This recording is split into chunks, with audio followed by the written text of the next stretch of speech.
He was humbled and was the eighth child of Sarah and the Mosiah Garvey Sr. Garvey was born in an atmosphere of prophecy. When his father first saw him, so close a resemblance did he bear him. He was overcome with joy, and he lifted him up in his arms and cried out, "Your name shall be Mosiah, and you shall someday be a Moses." There was nothing in the drab lamplit setting in which Garvey stood to speak in his native St. Anne that night in October 1914, which gave the slightest flicker of the shape of things to come. No one present, not even Garvey himself, believed that the stern-faced man standing so nervously before him in Jamaica would someday hold a star aloft and urge millions to gaze on it and follow him. Marcus Garvey set out on the lonely trail of smashing many of the preconceived ideas which made the black man inferior in his thinking, such as to believe that he was belonging to a vicious and predestined evil race, that God and the angels were white, that he, the black man, personified the devil, who was reputedly black, that he was the likeness of black magic and misfortune, the son of Ham, a hewer of wood and drawer of water, and that all the creation of the dominant white civilization, calculated to foster the concept of white supremacy, was ordained by God. Garvey was an angry man. He smote his chest and demanded to know the author of the scurrilous wicked forgery 4,000 years after Noah had gone to his grave in peace. When he spoke in Madison Square Garden, he served notice to all the nations squatting in Africa to get out before the wrath of 400 million black men, women, and children hurled them into the sea. Arising from obscurity, Garvey's never-to-be-forgotten oratory took him to the very apex of fame. Millions unquestionably followed him. Such were the conditions of his people bowed down with inferiority complex for hundreds of years that Garvey visibly touched to tears and compassion in the deliverance of his message emphatically thundered, "Up, ye mighty race! You can accomplish what you will." The black man of yesterday has disappeared from the stage of human activities forever, and in his place stands a new man, erect, conscious of his manhood and rights, and fully determined to preserve himself at all costs. Marcus Garvey, in his finest hour in Liberty Hall, New York, in the 1920s, addressing the Universal Negro Improvement Association and African Communities League, said so many things applicable to the conditions of today. To read the world history of races written by some writers gives the impression that the black man amounted to nothing in the creation. We are satisfied, however, to know that our race gave the first great civilization to the world. For centuries, our ancestral home was the seat of learning, and here black men who were fit for the gods were philosophers, scientists, artists, and men of vision and leadership. On the other hand, our producers were groping in darkness and continental barbarism. Black men, you were once great, and you will be great again. Great men have come out of Egypt, out of Ethiopia, out of Africa, Sahara. Great men will come out of America, the West Indies, and the islands of the seas. Our history is as great as that of any race or people, and nothing on this side of heaven or hell will make us deny it, notwithstanding the false treaties, essays, speculation, and philosophies. Their arrogances were skin deep, and an assumption that has no foundation in morals nor law. And we were embracing the sciences on the banks of the Nile, when our civilization had reached the noonday of progress. Their ancestors were still running naked and sleeping in holes with bats, rats, and other animals. Garvey's messianic message to the groping millions of his race would surely bring him to Golgotha. His leadership would emancipate millions from the shackles of mental and moral servitude. It was the great gulf. It was the violent contrast between the upper and middle classes and the people of his race, which made the first telling impact on the mind of the youthful Garvey. Illiteracy and grinding poverty were the two decisive factors which contributed to his impact. Like Socrates, Garvey geared himself for his cup of hemlock, like a Christ on his way to a blood-stained cross. Before his death, however, in 1940, he would have the satisfaction of knowing that a squalid century after the emancipation of 1838, the men and systems against whom he fought such a good fight had lost forever their footing on the ladder of imperial and economic power. Marcus Garvey left you a special message, my children. Let no voice but your own speak to you from the depths. Let no voice but your own rouse you in time of peace or war. Hear all, but attend only to that which concerns you. Your allegiance shall be to your God, then to your family, race, and country. Remember always that the Jew, in his political and economic urge, is always first a Jew. The Caucasian is first a Caucasian under all circumstances, and you can do no better than to be first and always a black man. Be sure to teach your children science and religion, for it lies as our only hope to withstand the evil designs of modern materialism. Lift up your hearts and repeat to yourselves the words of the African poet Terence. I am a man, and I think that nothing that is common to humanity is foreign to me. Garvey endeared himself to his thousands of listeners when he dramatized and immortalized the heroes and heroines of Afro-American history. Through the power of his oratory, Garvey showed them that Sojourner Truth and Harriet Tubman were equally deserving of a niche in the Hall of Fame as Martha Washington and Betsy Ross. They were made to feel that the muse which inspired Phyllis Wheatley was no less fine than that of Elizabeth Barrett Browning. The black poet Paul Laurence Dunbar was made to take his place with the great poets of the world. It was seen that the African General Hannibal surpassed Napoleon in military genius, and Toussaint Louverture and Antonio Maceo were worthy of comparison with George Washington and Lord Kitchener. Marcus Garvey's spellbound audiences heard that Crispus Attucks was as great as Patrick Henry, and that the Ethiopian Queen of Sheba outshone Britain's Queen Victoria in the splendor of her court. Solomon, in his wisdom, towered above Gladstone. King Menelik was more than Abe Lincoln. Never before had the descendants of the slaves been so uplifted. Marcus Garvey delivered that message, and all the world wondered. Africa for the Africans, those at home and those abroad. It was the same message delivered 4,000 years before by the Jewish patriot. Let my people go. Ladies and gentlemen, at the end of his journey, we pause to assess his work and worth. We find that Marcus Garvey has left his people in America at the crossroads of history and destiny.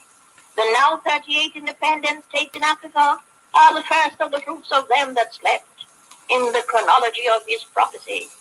To quote his own words, hail, United States of Africa, hail. Also Trinidad and Tobago, Barbados, Guyana, and his own homeland, Jamaica, still on the wave of freedom. The associated states within the British Commonwealth of Nations, Grenada, Antigua and Barbuda, Montserrat, St. Kitts and Nevis, St. Vincent, St. Lucia, Dominica, Anguilla, and the British Virgin Islands, flying the flag of freedom and independence and echoing the voice of Marcus Garvey. Whatever his failings, Marcus Garvey brought fresh hope and courage to his people. Mankind has benefited because Marcus Garvey passed here. And who knows? But someday posterity will confirm him in the title of the Black Moses. Then millions of black men, women, and children will make the pilgrimage to his shrine in Jamaica, for they will have come to pray and kneel at the tomb of the father of African independence. Oh, he vowed to win his race's destiny, to lift them up from ignorance and hell. With deathless courage, fashioned victory, fighting on equal fares. What if he fell? He's gone, 'tis true, but history yet will tell that Marcus Mosiah Garvey did his work, and he did it well.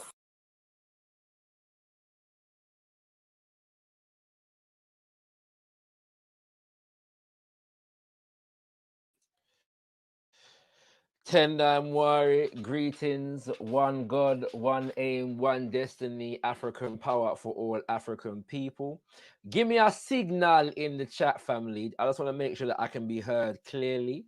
You know what I'm saying? Before I continue, give me a signal in the chat. I want to make sure that everybody can hear I very, very clearly. Because we don't want nobody miss nothing. You know what I mean? We're going around, yeah. Yeah. So let's let me know if I can be heard clearly. I'd appreciate that.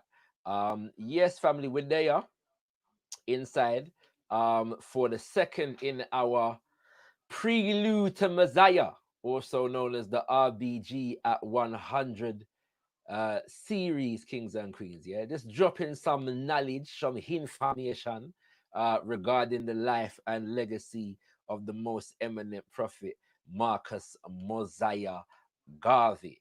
The reason why we're doing this series is because today, this year marks the 100th anniversary of the designation of the red, black, and green flag, the flag that you see mounted upon the wall behind I, as the African liberation flag, yeah, globally, as designated at the International Convention of the so-called Negro peoples of the world in Madison Square Gardens in 1920. And so, in the month that we call Mosiah, we don't know about August again, a Mosiah we know about. There is we always celebrate Marcus Mosiah Garvey, but there are worldwide celebrations taking place this year in relation to this 100th year anniversary, and so we're there. I'm assuming I can be heard because nobody has actually said I can be heard, but Afrothinker has said 100. So I don't know if that's a signal for the fact that I am audible. Just be clearer, but nobody said I can't be heard. So I'm gonna assume that I can be heard. Right about now, as Kings and Queens. All right, giving thanks for joining me. Yet last week we addressed the subject matter of Mosiah 101, the man, the vision, and the plan. Yeah. And so we were just basically dealing with the essentials and the fundamentals of the Garvey legacy. Things that we just need to know. Yeah, the basic stuff that we all need to know. And so, in that spirit, we're going to continue today with Mosiah and the Black Arts Revolution. Mosiah and the Black Arts Revolution. All right. And I hope ones and ones will get something from this. Basically, what we're going to be doing is delving into, the how the UNIA-ACL, the organization of Marcus Mosiah Garvey, developed an independent artistic industry and how it impacted the arts of its time. All right, so bear with me. We're gonna get into that in a second. For now, like the video as you come through, please, Kings and Queens. Like the video as you come through, and I am going to I'm going to be letting you know what's going to be happening for the next few weeks. Okay, so stay tuned. as I get into this, it's a series, you know what I mean? And enough people have come through for the series still. Bigging up the chat, bigging up my brother Tahaka, bigging up my brother M.A. Brown, bigging up Kemal Ben Israel, Afrothinker Focus, Paul Francis, big up yourself, family. Big up my brother Ezra, who said he might come through liquor later on still. And he said he's gonna expose his daughter to the teachings later on as well. So we give thanks for that. Make the children them know about Marcus Mosiah Garvey. You know it? Yeah, and that we say. I appreciate that right there. All right, kings and queens. So yes, family, like last week we went in, so we was dealing with the basic stuff, how the UNIA got, built, what the UNIA exactly built. We touched on some biographical elements of the life of Marcus Mosiah Garvey, Amy Jakes Garvey, Amy Ashwood Garvey, Henrietta Vinton Davis. We touched on a man by the name of Robert L. Poston and a few others, kings and queens, you know what I'm saying? And so we were delving into the infrastructure that the UNIA built, its institutions and its auxiliaries, and what they were designed to do and what they actually achieved. Yeah, it was an overview. All right, it was an overview, and I trust ones and ones got something from it, because many people have said that they have got something from it. For those who are just coming through as well, if you would like to contribute financially to the works that are being produced here, feel free to hit up the link in the description, the PayPal link in the description. Nothing is too small or too big, and all contributions are very, very, very much appreciated in advance. So once again, this is a whole series. We're going to be going on for the next 3 weeks, after today. And if ones and ones would like to make a contribution to the works that are being produced, feel free to hit up the PayPal link in the chat, and all contributions are gratefully received. Right, one more thing before I get into the presentation, just to let you know.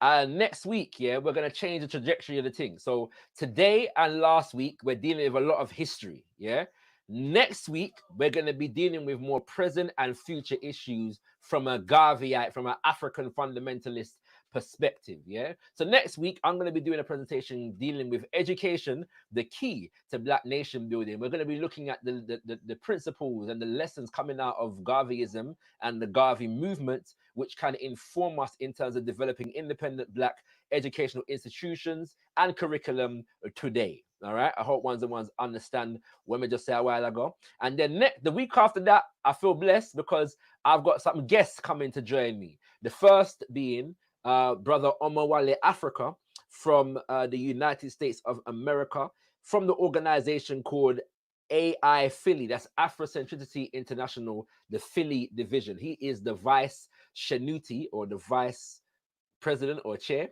of, for want of a better term, that is, of the Afrocentricity International, the Philly chapter. And he will be delivering a presentation on the Pan-African costume ball and the climate of confusion. So he's going to be separating the different, schools of thought within Pan-Africanism, differentiating between them and identifying the real from the fake, and hopefully adding, purpose and direction to our efforts in today's time. And then following that, we are going to be dealing with revolutionary Kamitism versus neo-colonialism. This is my brother Abiola Sow from National Kamit, an organization based in France, kings and queens. And so this is international. And he is going to be delving into the concept of neo-colonialism, what it is, and how it continues to rule and govern African life, and what we need to be doing, the kind of steps that we need to be taking to overcome said governance, kings and queens. And so check us out for the next 3 weeks. That's the 15th, the 22nd, and the 29th, respectively, from 7 p.m. GMT. And you can figure out wherever you are in the world from there. Also, that's every Wednesday, So every Wednesday in the month of July from 7 p.m. All right, kings and queens. And I hope ones and ones are fully updated where that is concerned. And we're going to get into the presentation right about now, because I know that's what you're waiting for. Share the link, family. Share the link with somebody, right, that you think will, benefit from, the information that will be shared in this presentation. And we appreciate those who are joining us on Facebook also. Love and blessings to all our own. Although we do encourage you to come over to the YouTube because I saw the thing there. You know, see. All right. Okay, let's go. Let me just make sure that I've set this thing proper. Right, we're gonna scroll up little piece and get the right slide. So we start from the beginning. You know what I mean, kings and queens? Cause you have to start from the beginning. All right, and then we're gonna share up the screen now. Yes, family, give thanks for coming through. Man appreciates it.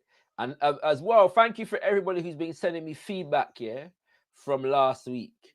I do enjoy the feedback, so I know, you know, what I work from what not I work and all these things. And once the presentation is finished, do hit up the comment section, yeah? Because the chat is good, but the comment section is serious, and like man can respond to the comment section after it as well, after the presentation as well. So do hit up the comment section with your feedback. You know, once you've heard the whole thing and you know you're able to give, you know, a better appraisal of it and all them something there. Yeah, I would appreciate hearing that kind of feedback also. Oh no, the thing closed down. All right, so we've got some technicals in the building, kings and queens. Bear with me. I'm not sure what has this taken place, but the presentation is the shut down on, man. Yeah. Um. Right. So I'm trying to work that out at the moment. Yeah. So this, I'm not sure what has just taken place, but yeah, I love this presentation that we're gonna go into. I've first done it. Woo. Maybe a decade ago. Presentation's probably a decade old, yeah. And I've done some updates. I haven't completed all the updates that I'm going to be doing. But you know, them things that when you do further research, you gotta update the thing and come again because you know, these things are always a work in progress, kings and queens. There's always more research being done, more works being uncovered, and so you know what I mean. We have to continue to update things, and we're gonna get there, yeah. In terms of how much you know we have left to update. However, um, with this being a work in progress,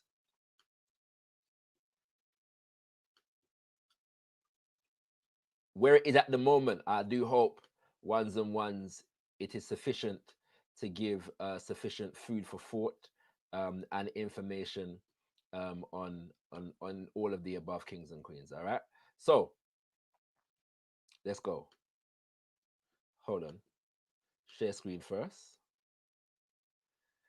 All right, now I'm trying to make sure that this computer as well, you know, like I've downloaded some new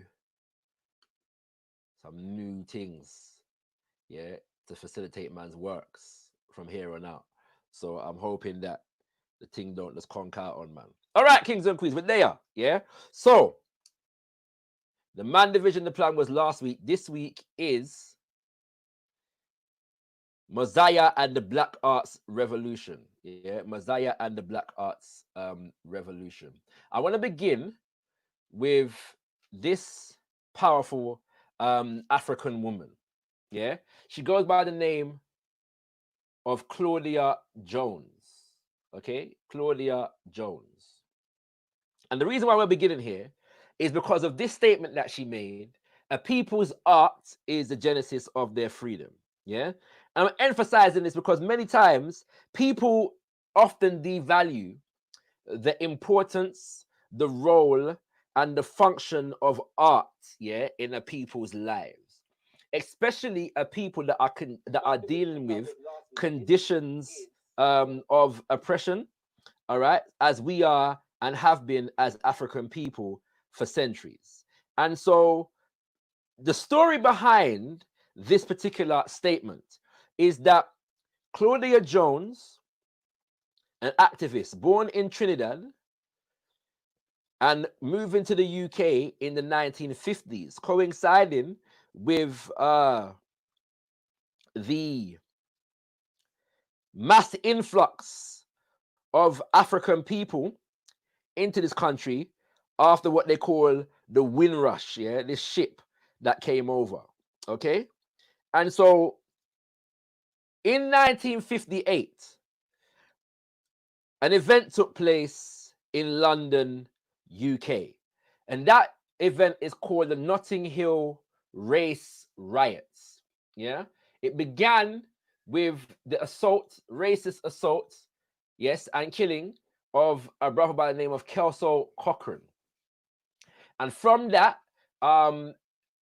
groups of hundreds of white youths began running through the black community that resided in Notting Hill, West London during that time, yes, and committing acts of violence and vandalisms on the bodies and the homes of African people. And the police would not do anything about it. Yeah. And so as a result, and I'm talking, this is a community-wide affair. There's a documentary, I believe you can find it on YouTube, whereby a brother speaks to the fact that African men traveled from as far as Brixton to come and defend the brothers and sisters in Notting Hill, because this went on for approximately 2 weeks, yeah, in 1958 in West London. Okay. And so the Africans, realizing that the Babylon, the police, would not defend and protect their life and liberty, basically picked up arms. Yes, picked up arms in the form of cutlass and cricket bat and other types of things, kings and queens, yeah, to defend themselves. And many Africans were arrested as a result. So the white men that were arrested for things like grievous bodily harm, yeah, and them thing there. And the Africans who were arrested for things like possession of an offensive weapon and all them something there. And as a result, these men primarily were taken to court. And so in 1958, Mama Claudia Jones held the first West Indian carnival held in Britain, in King's Cross. And the theme for the carnival was a people's art is the genesis of their freedom. We affirm that Mama Claudia Jones is the mother of carnival without apology. We're now begging a friend to make them statement there. Yeah. We affirm that without apology. But we also remind ourselves that carnival has a revolutionary history. Carnival, Notting Hill Carnival, that we go to every year, and we enjoy the jump and the wine and the rub up and the rub down and the telele and the Iowa and the butterfly and all them something there. We enjoy the energy of carnival, but very few of us truly appreciate the historical value of carnival as it relates to the African experience in the UK and the African experience across the diaspora in general. And so when we look at this statement, a people's art is the genesis of their freedom, many things come to mind.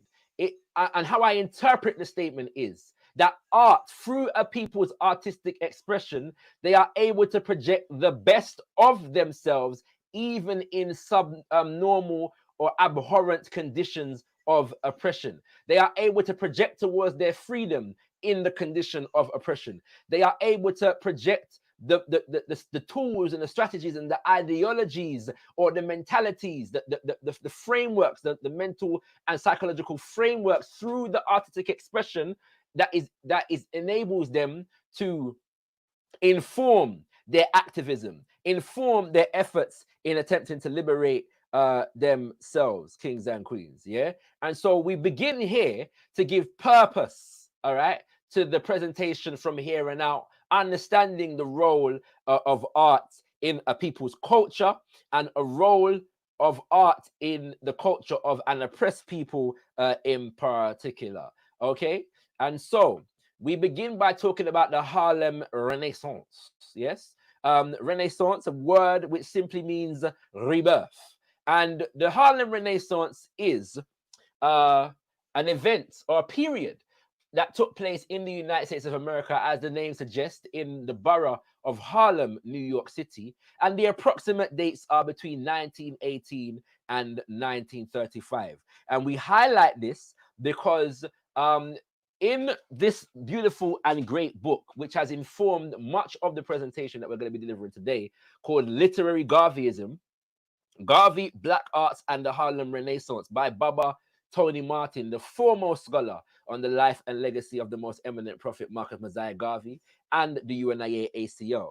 We find him making the argument that it was the activism of the Garvey movement that was really the fuel behind the flourishing of the Harlem Renaissance. Yeah, that the Garvey movement provided the organizational foundation for the artistic expression, or the substance of the artistic expression that we find in the Harlem Renaissance. Yeah, but there are some significant differences, and we touch on them a little bit later on. But I do recommend this book, Literary Garveyism, for those who want an insight into this subject. The Harlem Renaissance is also known as the New Negro Movement. Yeah, and this is important because New Negro is a terminology that Marcus Mosiah Garvey, the most honorable, is well known for using. And in the words of Baba Claude McKay that we'll hear later, he'll explain that for himself. But we must remind ourselves before we get to that point as to what was the general character, yes, of portrayals concerning African people during that time. And I've highlighted this particular one, which is Zip Coon, the Negro with a hat. And there is a book entitled The Negro with a Hat, and I've got it somewhere. I can't see it in front of me, so I'm gonna have to I was gonna show it to you, all right? But the concept of the Negro with the hat. Now, the reason when this book came out, many of us as Garveyites lick out against the thing, because we understood that the concept of the Negro with a hat, it brought to mind the Zip Coon caricature. The Zip Coon was one of many post-slavery caricatures used to ridicule Africans. The Zip Coon was characterized as an uppity Negro who did not know his place.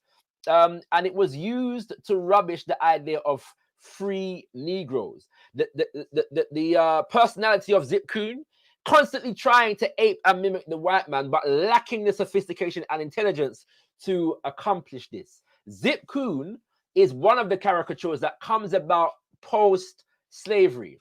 Another one which was most popular in Britain, and you could find it on jam jars right up until the 1980s, was the Gollywog.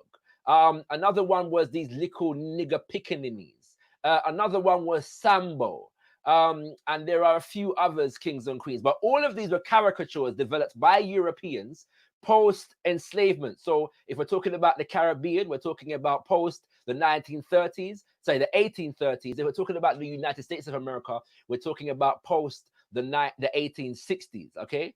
And so these caricatures were developed in order to give white society an understanding of what they were unleashing on the world through the abolition of the so-called abolition of enslavement, and the freeing of the niggers or the Negroes. And so Zip Coon was this, trying to ape and mimic, but unable to do so. Sambo was just lazy and didn't want to do no work. The little nigger pickaninnies were unruly and just mash up things, yeah? And then you have in 1915 the birth of Hollywood with the film The Birth of a Nation, which features African men with an unrepentant, insatiable urge and sexual desire for the white woman. Yeah, for the white woman. And this insatiable desire manifested itself, yeah, in groups of black men who ran around chasing individual white women around to rape them, to the point whereby the white man had to, out of necessity, develop an organization called the Ku Klux Klan. All right, the Ku Klux Klan. Okay, so these were the dominant caricatures of African people during that time. And because we were so soon and fresh out of the enslavement experience, we had not yet developed an independent arts or media movement whereby we were developing our own images of ourselves. For the most part, we were given images of ourselves that were developed for us and distributed for us by white people. The music of blues and jazz became in America the the uh, the first popular forms of black music coming out of the African experience, but some oftentimes patronized by white people. And so the Garvey movement comes about in this environment and wages war, literally, on these images, these negative images of African people. All right. Okay. So we begin with this statement by the prophet himself, where he says, the white man has succeeded in subduing the world by forcing everybody to think his way, from his God to his fireside. He has given to the world, from his Bible to his yellow newspaper sheet, a literature that establishes his right and sovereignty to the disadvantage of the rest of the human race. The white man's propaganda has made him the master of the world, and all those who have come in contact with it and have accepted it has become his slave. And so this statement that we find in Philosophies and Opinions of Marcus Mosiah Garvey declares war on the propaganda of the white man, especially as it is directed against African people. And the final statement, the final sentence here is most informative when he says, the white man's propaganda has made him the master of the world, and all those who have come in contact with it and accepted it have become his slave. And so the program of the UNIA as it relates to propaganda was about rejecting the propaganda of the white man and developing our own propaganda based upon the truth of who we are and our aspirations as a collective of people in terms of freedom, in terms of liberation, and in terms of African nationhood.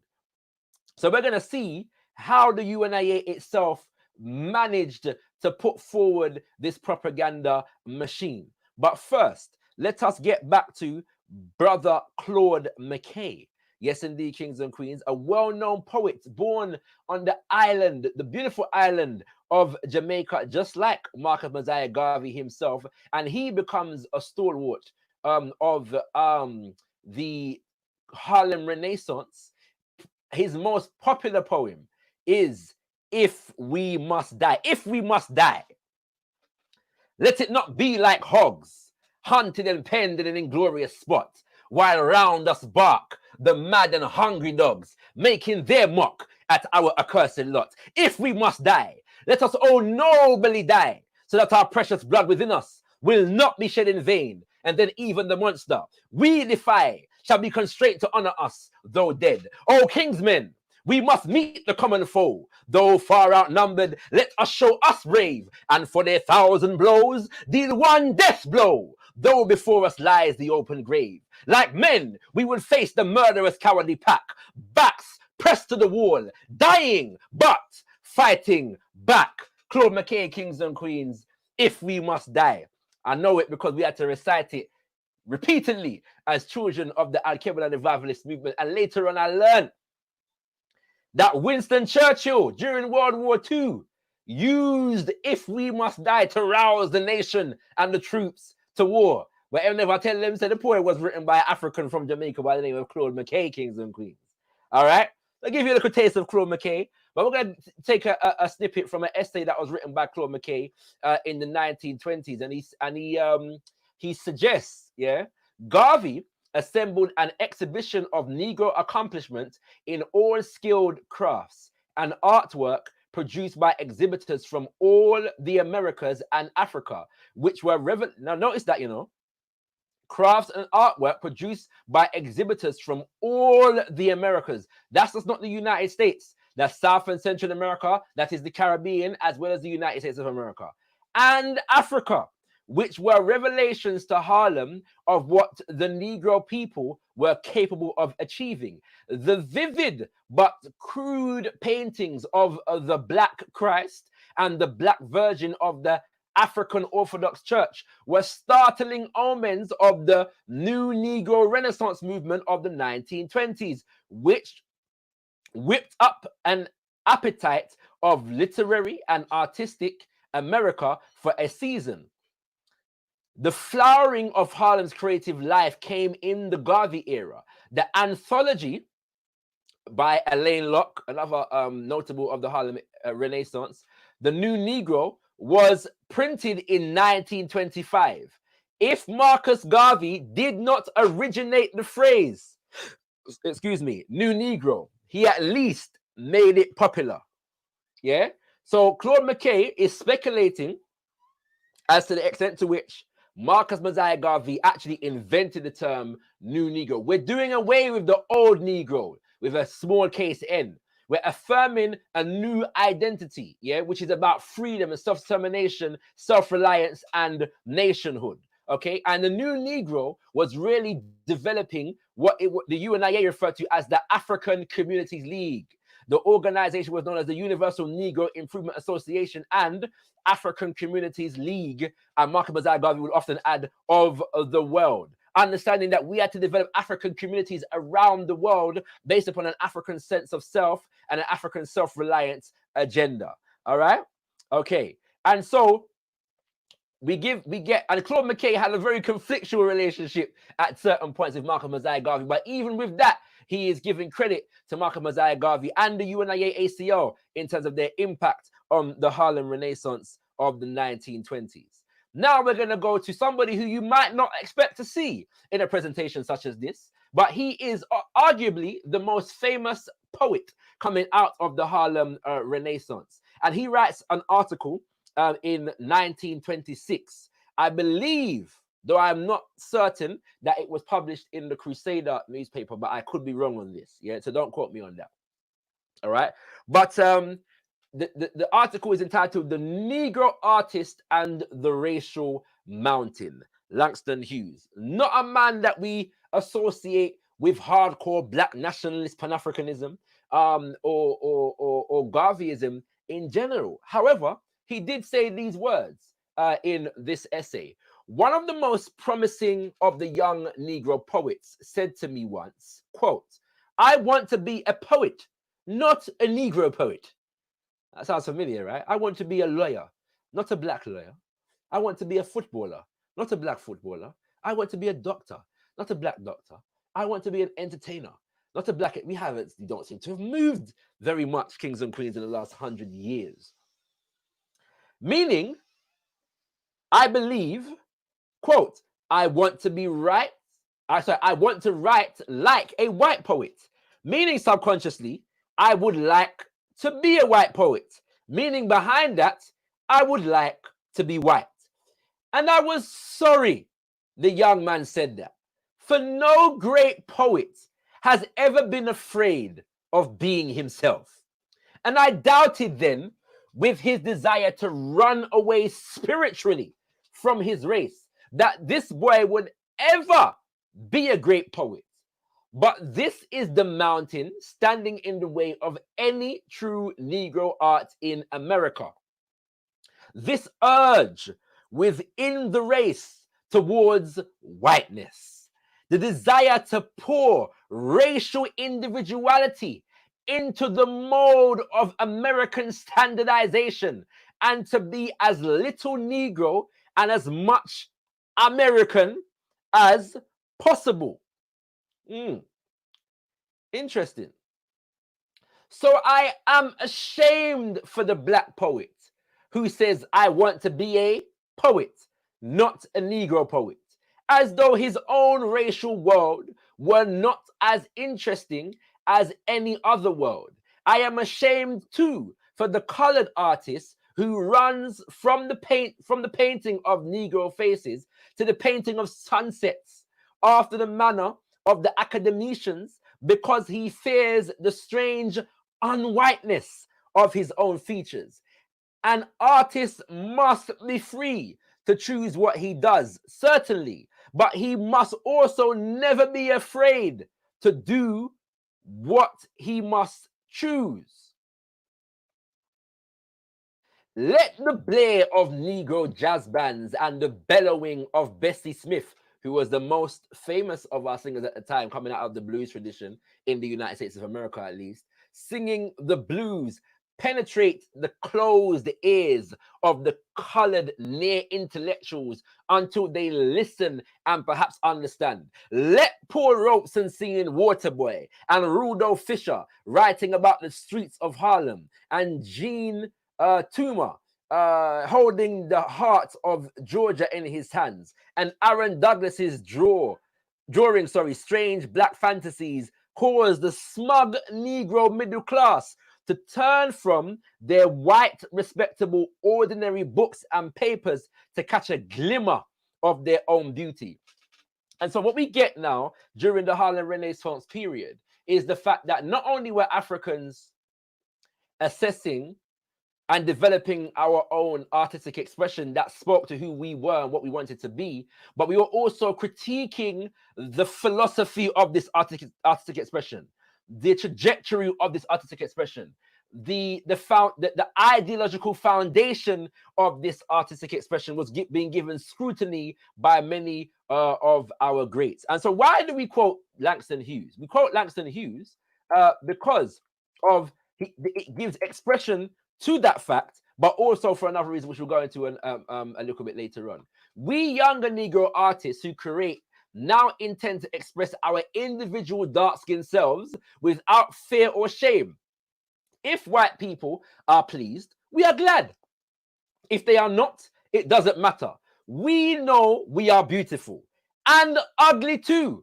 The tom-tom cries and the tom-tom laughs. If colored people are pleased, we are glad. If they are not, their displeasure doesn't matter either. We build our own temples, for tomorrow, strong as we know how, and we stand on top of the mountain, free within ourselves. A people's art is the genesis of their freedom. However, why are we quoting this? We're quoting this because this article caught the eye of Mama Amy Jakes Garvey, and she penned a reply in the Negro World newspaper in the same year, 1926, and she gave Langston Hughes some praise. She says, "Bravo, Mr. Hughes. Let the canvas come to life with dark faces. Let the poetry charm the muses with the hopes of and aspirations of our race. Let the musicians drown our sorrows with the merry jazz." Jazz, which was a new art form during this time, while a race is in the making and steadily moving on to nationhood and power. And so what Mama Amy Jakes Garvey has done here is add purpose and direction to what Langston Hughes was elucidating earlier. She said, we're doing this not just for the sake of doing it, this is not arts for art's sake. This is not arts even for the sake of seeing the beauty and the ugliness in ourselves, although it performs that function. We are doing this for the sake of steadily moving on to nationhood and power. Yeah? Why you know that? Mama Amy Jakes Garvey, yeah, one of the most undersung literary geniuses, yeah, of the 20th century. I'm saying that without equivocation. The woman's writing was beautiful and brilliant. So bigging up Mama Amy Jakes Garvey. All right, let's move forward. The longest section that we're going to take part in today, Kings and Queens, is entitled Poetry for the People. And it's entitled Poetry for the People because Poetry for the People was a section of the Negro World newspaper. The newspaper, which was the primary propaganda machinery of the UNIA-ACL. It was printed to the tune of over 200,000 copies a week. It was published in 3 different languages, English, French, and Spanish, which were among the primary colonial languages of the time that Africans were indoctrinated into and therefore were speaking. And it had a very large poetry section and letters writing section in which people sent in poetry and also critiques of art and artistic endeavors. We want to honor the name of a man by the name of William H. Ferris, who was the main editor of the Poetry for the People page between the years of 1920 and 1923. Contributions to Poetry for the People came from all about yard and foreign kick-up, USA, Canada, Panama, Jamaica, Dominica, Cuba. Incidentally, kings and queens, Cuba is the place in the Caribbean that had the largest number of UNIA-ACL branches. I believe second was Trinidad and third was Jamaica itself. Yeah, but there's a lot of work that needs to be done in terms of uncovering the legacy of the UNIA-ACL in Cuba. To continue, Barbados, Grenada, Guatemala, Venezuela, Brazil, Sudan. Yeah, Mexico, Nigeria, Ghana, Belize, Colombia, Liberia, Bermuda, plus many, many more. One of my goals is to collate like poetry that was in the Negro world from all about. Yeah. And so I'll do that at some point, kings and queens. All right, definitely. Yeah. Moving on. So poetry for the people. These are some of the titles now of the poems that were in the Negro World newspaper during this time. All right. Lord, lift our race. A call to race manhood. Nowadays they call that sexism, right? When you call to race manhood, they call that sexism nowadays, and patriarchy. When Africa awakes, 4 million strong, Africa is calling. Let the black man cross the sea. I mean, yeah. Ku Klux Klan beware. Battle him of Ethiopia. And one of my favorite titles, the new Negro woman's attitude towards the white man.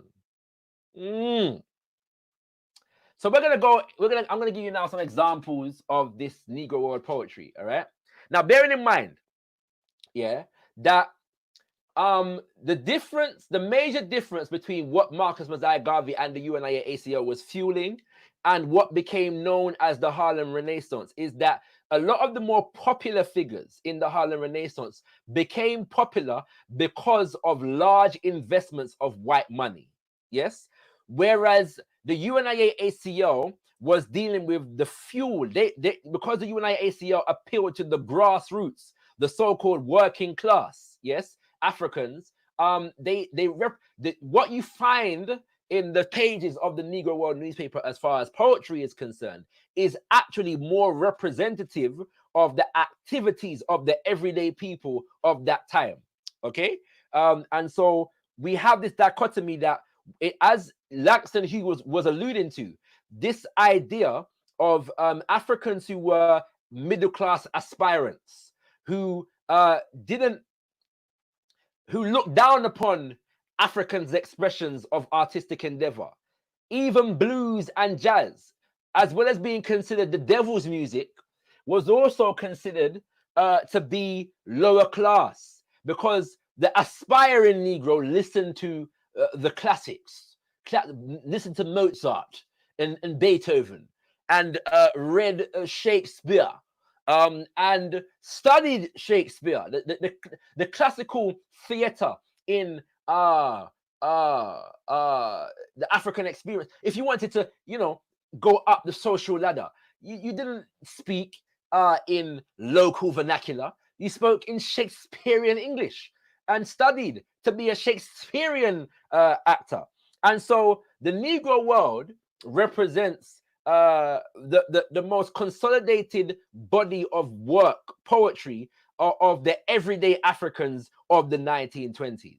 No other black publication of this era carried more poetry on a weekly basis than the Negro World newspaper. And the most prolific poet of the Negro world is a woman by the name of Ethel True Dunlop. Not a whole heap is known about her life, except for the fact that she was a member of the UNIA, firstly in Detroit or Chicago, and then she moved to LA, yes, later on.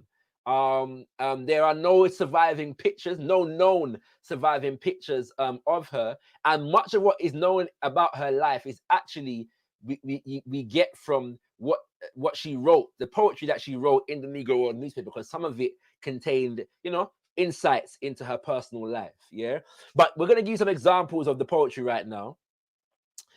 Ethel True Dunlop, Black Bards. Bards are oral poets and orators, yeah, specifically as it relates to oral traditions. Okay, Black Bards, yes.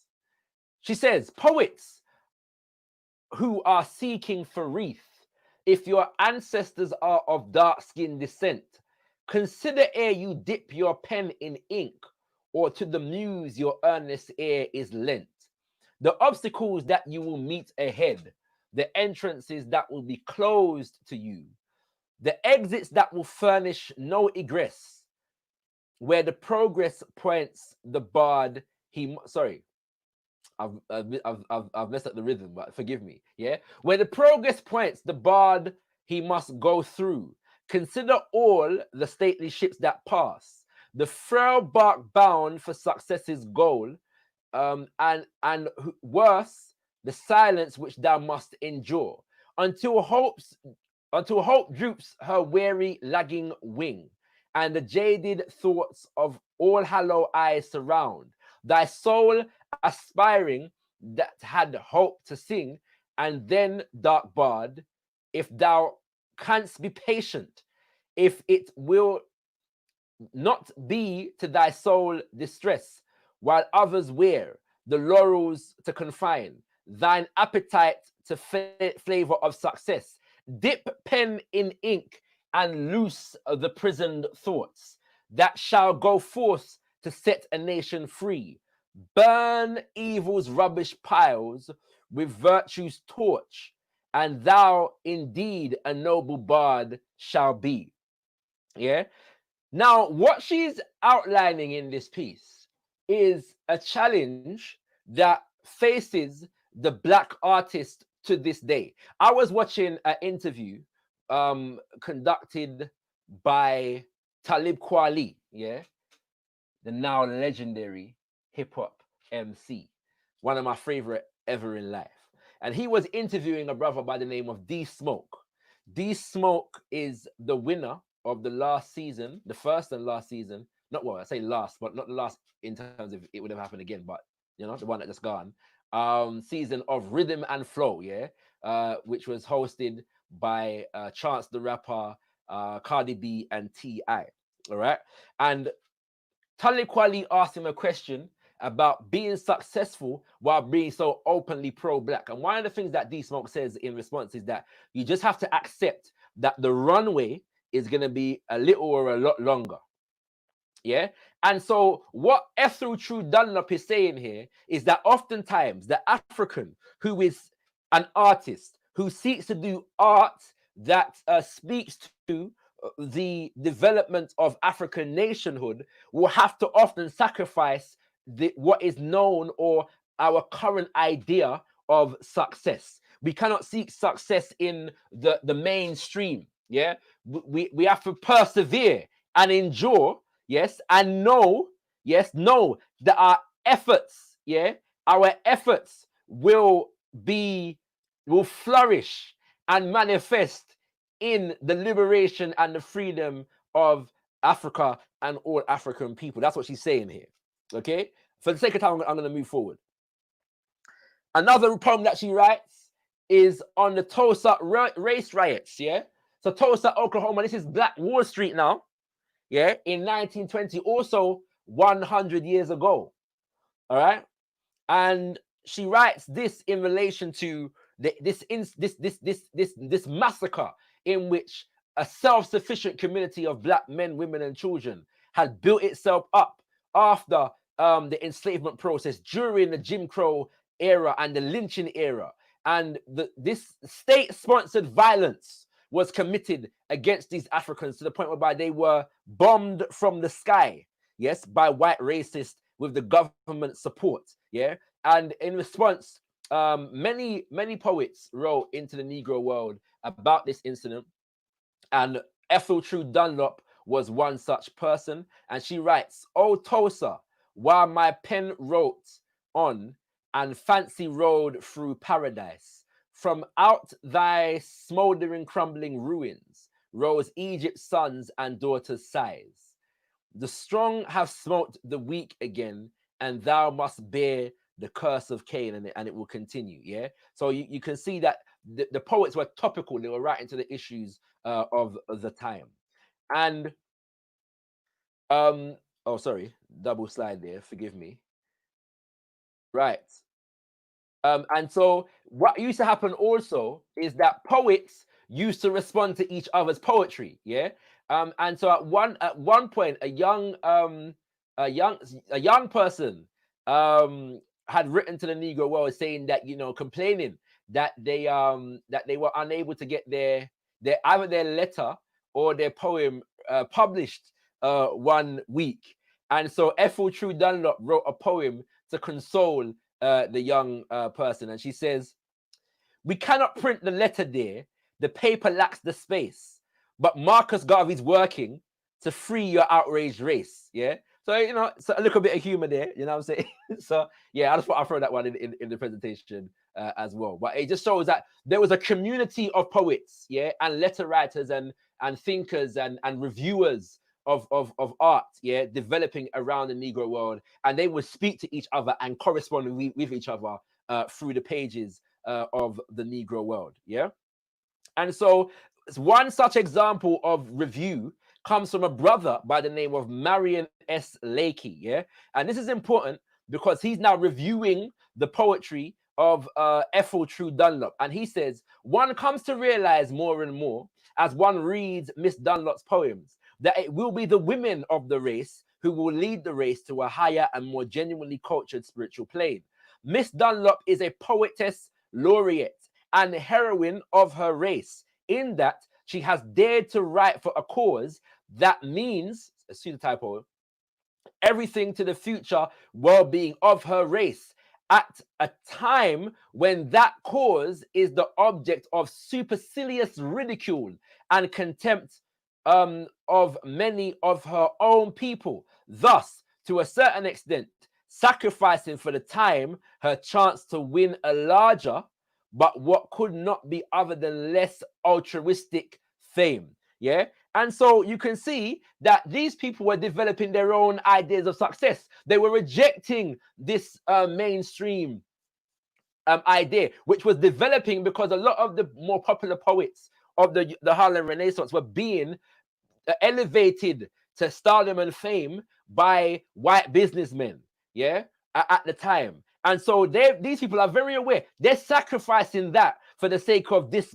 more virtuous cause, yeah, which is the redemption of Africa and African people, with the hope, at the very least, or the knowledge that future generations will bestow upon them the rightful honors that they deserve.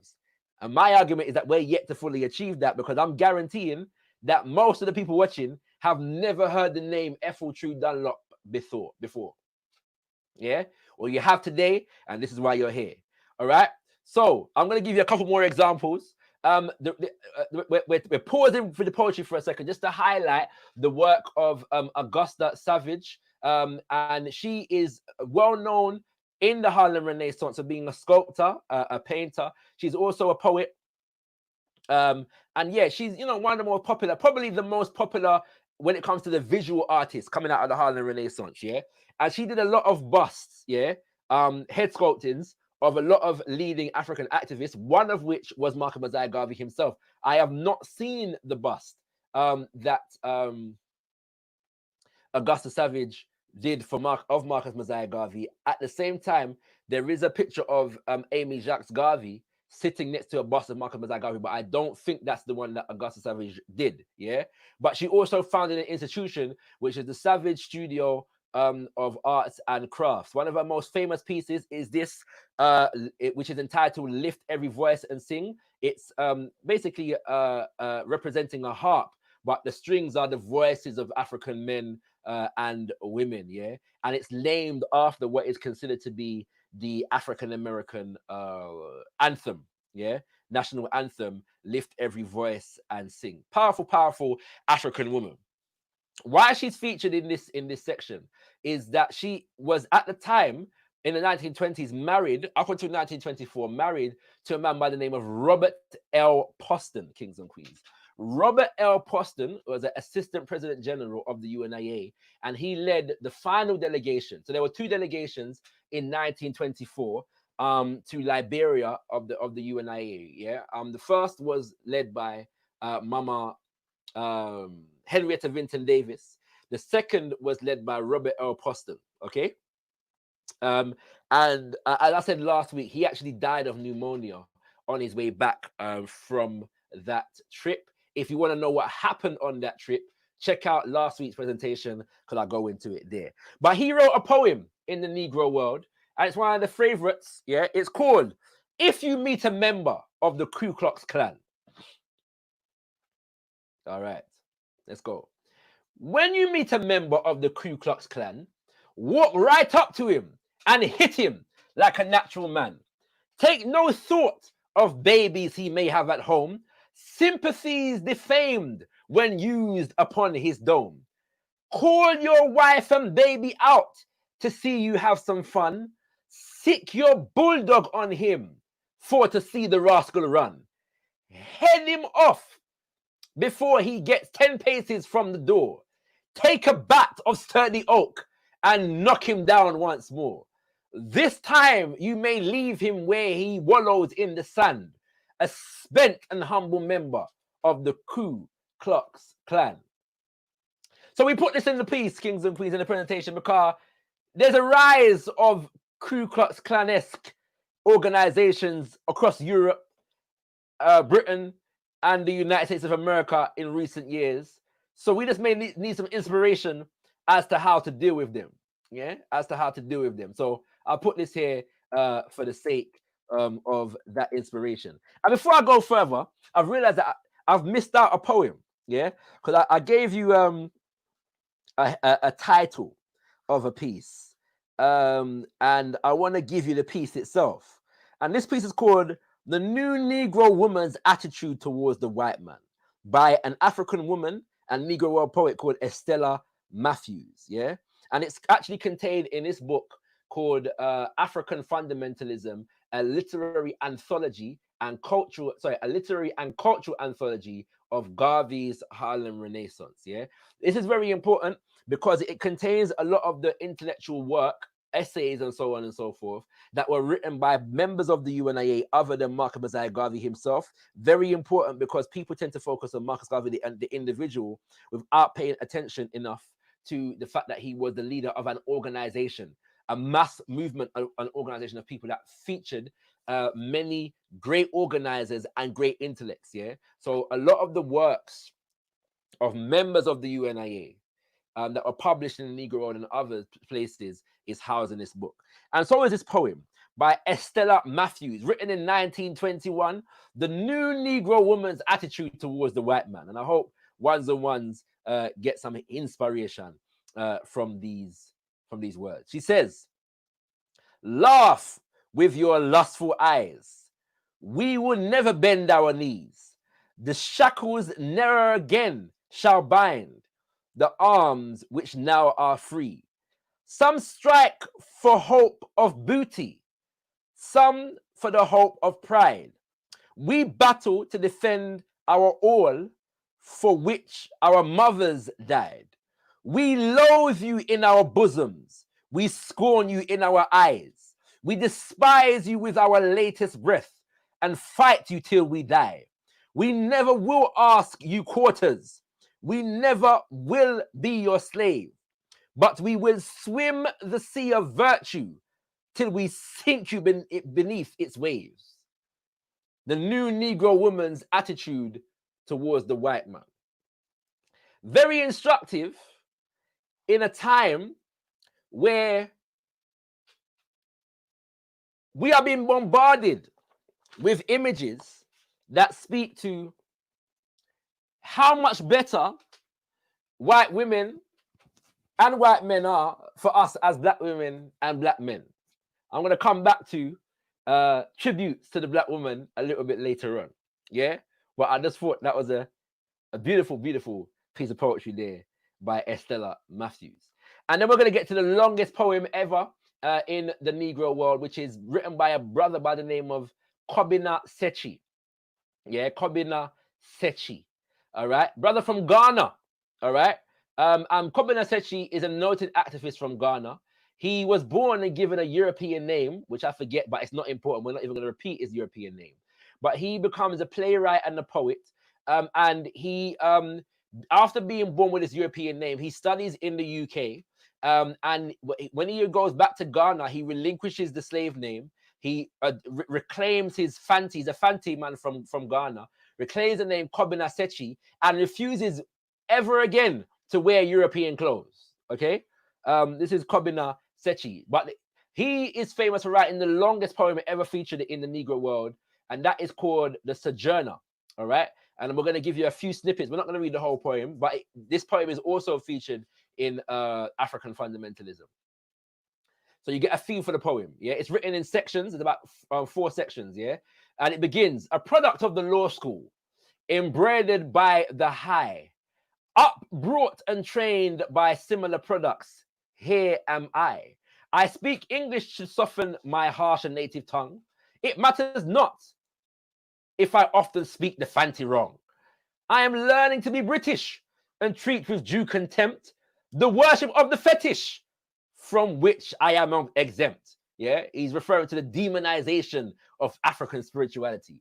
For I despise the native that wears the native dress, the badge that marks the bushman who never will progress. I soon shall go to England, where I've been often told, no filth and nothing nasty you ever will behold. And there I try my hardest to learn the English life. I should try to marry a real English wife. Yes, indeed, kings and queens. Thank you, my beautiful African queen. All right. Yeah. And then the poem continues. Abroad. This is the next section now. So he's now Kobina Sechi is in England. Yeah. Deep poverty ranged by the side of wealth. Is this what thou wouldst call civilization? Or many ills that view excessive health? Yet, where may you reach such realization? What though thy care for sickness is extensive?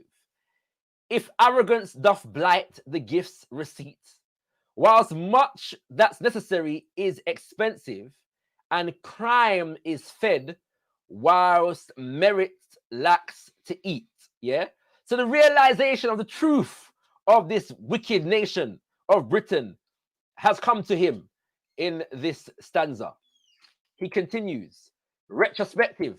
He's gone back to Ghana among his people, and he says, thus spake the awakened spirits. But we are black, and here you say, yea, we are black. Ye are black, flat-nosed, yea. Your lips are thick, your hair is fleeced. Ye are not gods of ancient Greece, so credit not the folly of warp and melancholy, but learn to think unbidden, and find thyself the hidden. Awake thee from thy slumber, and quickly disencumber thy manhood of the fetters that make thy equals betters. Yeah? Man, a real bad man with them poem, yeah. They got Kobina Sechi, yeah? Affirming his sense of Africanness. Like I said to you before, he got rid of the European name and refused to wear European cloth ever again, yeah? And so he's affirming African culture again as an expression of African nationhood, and he's commanding us all, yeah, to quickly disencumber thy manhood from the fetters that make thy equals better. Stop looking up to the European as better and superior to us and to who we are and to who our ancestors are. The European gods as more superior to our own, and all these things, kings and queens. All right.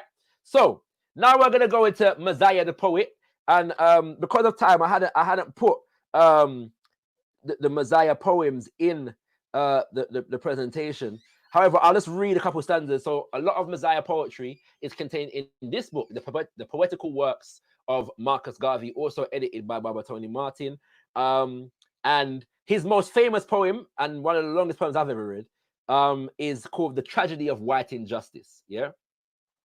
And he goes through all the tragedies that the white man has committed all over the world. I'll just read the first stanza. Yeah. Lying and stealing is the white man's game. For rights of God, no man, he has no shame. A practice of his throughout the whole world. At all great thunderbolts he has hurled. He has stolen everywhere, land and sea. A buccaneer and a pirate he must be, killing all as he roams from place to place, leaving disease, mongrels, and moral disgrace. Yeah.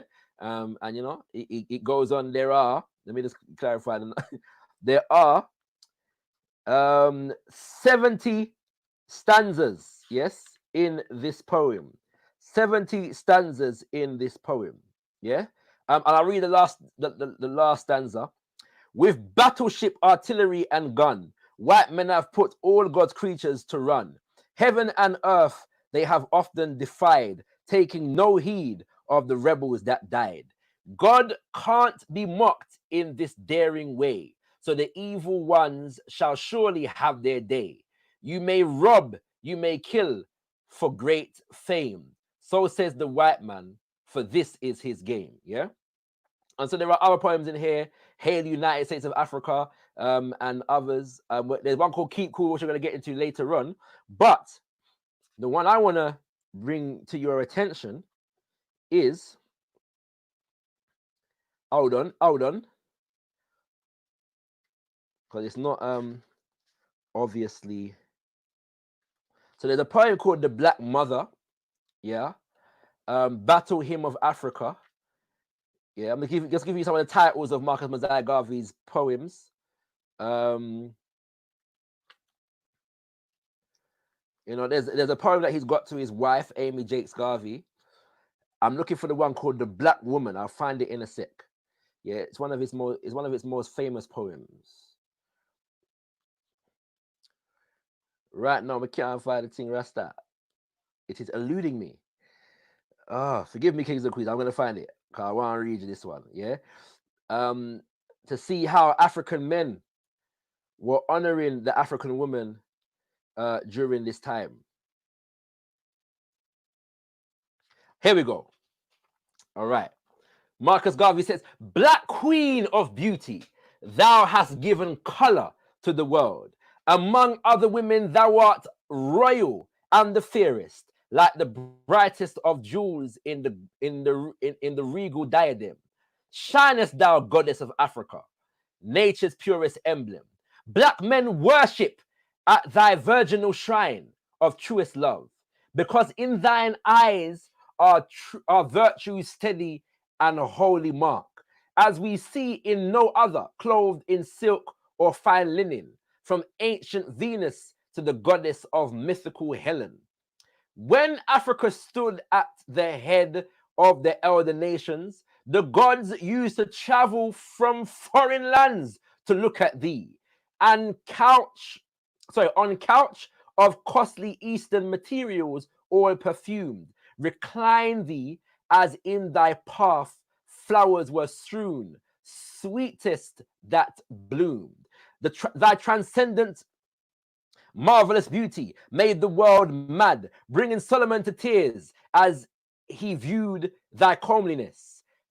Anthony and the elder Caesars wept at thy royal feet, preferring death than to leave thy presence their foes to meet. And I'm gonna fast forward because there's the poem's kind of long, yeah, but there's a part that I want to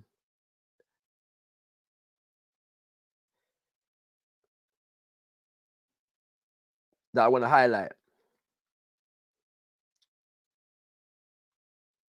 Right, he says, from handsome Indian to European brunette, there is a claim for that credit of their sunny beauty that no one can ever to take from thee, O queen of all women, who have borne trials and troubles and racial burden. Once more, we shall in Africa fight and conquer for you, restoring the pearly crown that proud Queen Sheba did wear. Yea, it may mean blood, it may mean death, but still we shall fight, bearing our banners to victory, men of Africa's might. Superior angels look like you in heaven above, for thou art fairest queen of the seasons, queen of your love. No condition shall make us ever in life desert thee, sweetest goddess of the evergreen land and placid blue sea. Yeah, that's how the man them was honoring the African woman them time there. You know, see it. All right, kings and queens. All right. Okay. And so that just represents a few snippets from the poetry of Mosiah Garvey himself. I hope ones and ones get something from that. We're going to go forward, and I'm going to wrap up in like maybe 15 minutes, and we'll open up for some, discussion, Q&A, etc., etc. Big up everyone coming through. Once again, like the video as you come through, and if you want to give a financial contribution to these works that IR produce, please feel free to hit up the PayPal link in the description. Okay. Drama for the people. Very short section. We're just going to touch on some things. The UNIA-ACL had a drama club. Yeah, and many of its branches featured had these drama clubs whereby they would put on plays and they would write plays and so on and so forth. Marcus Garvey wrote a number of plays. Other members wrote a number of plays. And we'll get into some of them now. So first and foremost, The Coronation of the African King, which was written by Mosiah Garvey in the 1930s. From Peasant to Crown Prince of Egypt. An African Convention, which is a play that was dramatizing the UNIA conventions in theatrical form. And Come Home to Africa were some of the titles of the plays. Now, as far as I've been able to tell, I have not come across any surviving copies of these scripts, especially the ones that were written by Mosiah Garvey himself. But there must be some out there, so the hunt continues. And I heard Baba Tony Martin make mention of this himself, that he cannot find any surviving copies of the plays that Mosiah Garvey wrote. And so, there's work still to be done in terms of, searching through the archives where these things are concerned, But the reason why we know of the existence of these plays to a significant degree is because people were reviewing them and critiquing them in the Negro World newspaper. Okay.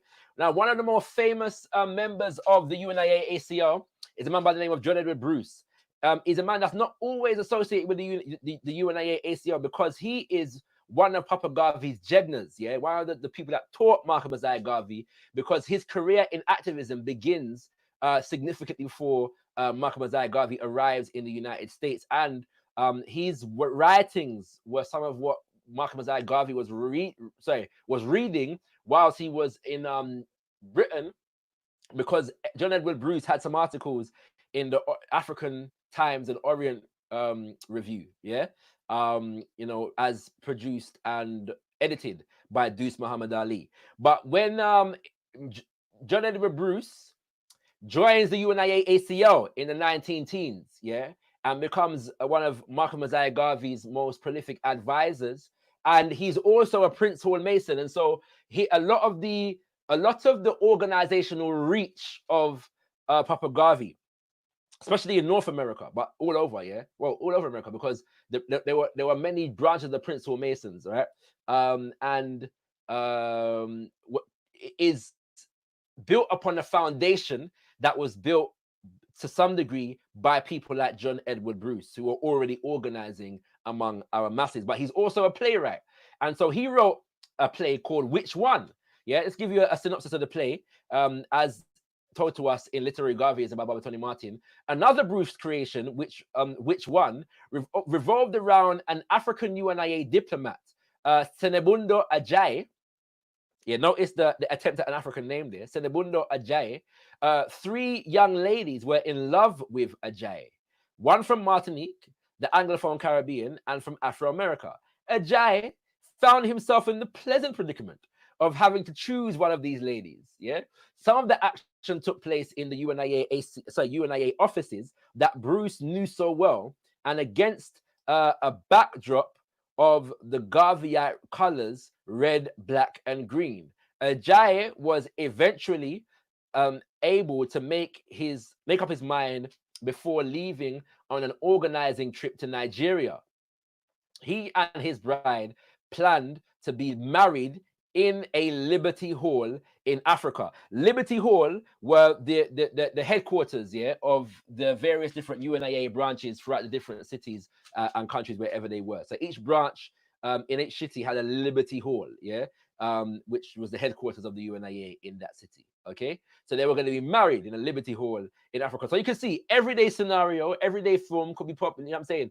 Sorry, everyday storyline that could be in many films that you watch today, but set against the backdrop of the UNIA and African liberation, and you know what I'm saying, all these things that we take for granted nowadays. Yeah, another play, probably the most well documented of the plays, is one called Talabu. Yeah, which is similar. I believe it was William H. Ferris who spoke about the fact that the politics of the play were subtle. They weren't in your face, but they were just a part of the storyline. Yeah. And just were easily just a part of the storyline. Okay. We also want to there's a something's happened. You know, when the thing closed down, I feel like some things got lost. But there was a slide in which I was honoring Mama Amy Ashwood Garvey, because she was also a playwright, and she wrote plays. One was called Hey Hey, another one was called Brown Sugar, and I'm forgetting the title of the last one, but they were all co-written by a musician by the name of Sam Manning. Yeah, so Mama Amy Ashwood Garvey was a prolific playwright, and after Papa Garvey's passing, she also wrote an album. Yes, a theatrical album dedicated to Markham Mosiah Garvey and the UNIA-ACL. Yeah, very important. And she's very important because in the UK, Mama Amy Ashwood Garvey has a prolific history in terms of activism in the 1950s and 60s. You know, Mangrove 9 comes to mind, but another day we'll do a presentation specifically on Mama Amy Ashwood Garvey. All right. All right. Very quickly, jazz for the people. So the jazz era is the 1920s, and this was when jazz is becoming a popular art form. And again, the UNIA-ACL, because of its grassroots formation, it was the politicized elements of jazz, and the popularity of jazz among the grassroots was also fueled to a significant degree by the UNIA members. Because, for example, well, I'll explain it further in a second. So, first and foremost, when we talk about music and the UNIA, we have to give honor to this man right here, a man by the name of Arnold J. Ford, not J. Arnold Ford. Arnold Josiah Ford, yeah? Well, mind you, some people do say J. Arnold Ford, but it's Arnold Josiah Ford, Arnold J. Ford, who was the composer and UNIA band director, yeah? And he was very politicized African. He's also a leader of Harlem's Black Jews, yeah? He led a temple called the Bet Banai temple. And he is, among many things, kings and queens, famous for writing the universal Ethiopian anthem. Yeah, bearing in mind that Ethiopia at that time was a name synonymous to a synonym for Africa. Yeah, so Ethiopia was not referencing the country that we now refer to as Ethiopia, but the entire African continent. Yeah, was known as Ethiopia at this time. And the Ethiopian anthem goes, Ethiopia, the land of our fathers, the land where the gods love to be. As storm clouds at night suddenly gather, our armies come rushing to thee. We must in the fight be victorious when swords are stretched outward to gleam.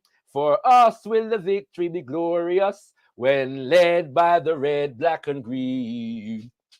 Advance, advance to victory, let Africa be free. Advance to meet the foe, advance to meet the foe, with the might of the red, the black, and the green.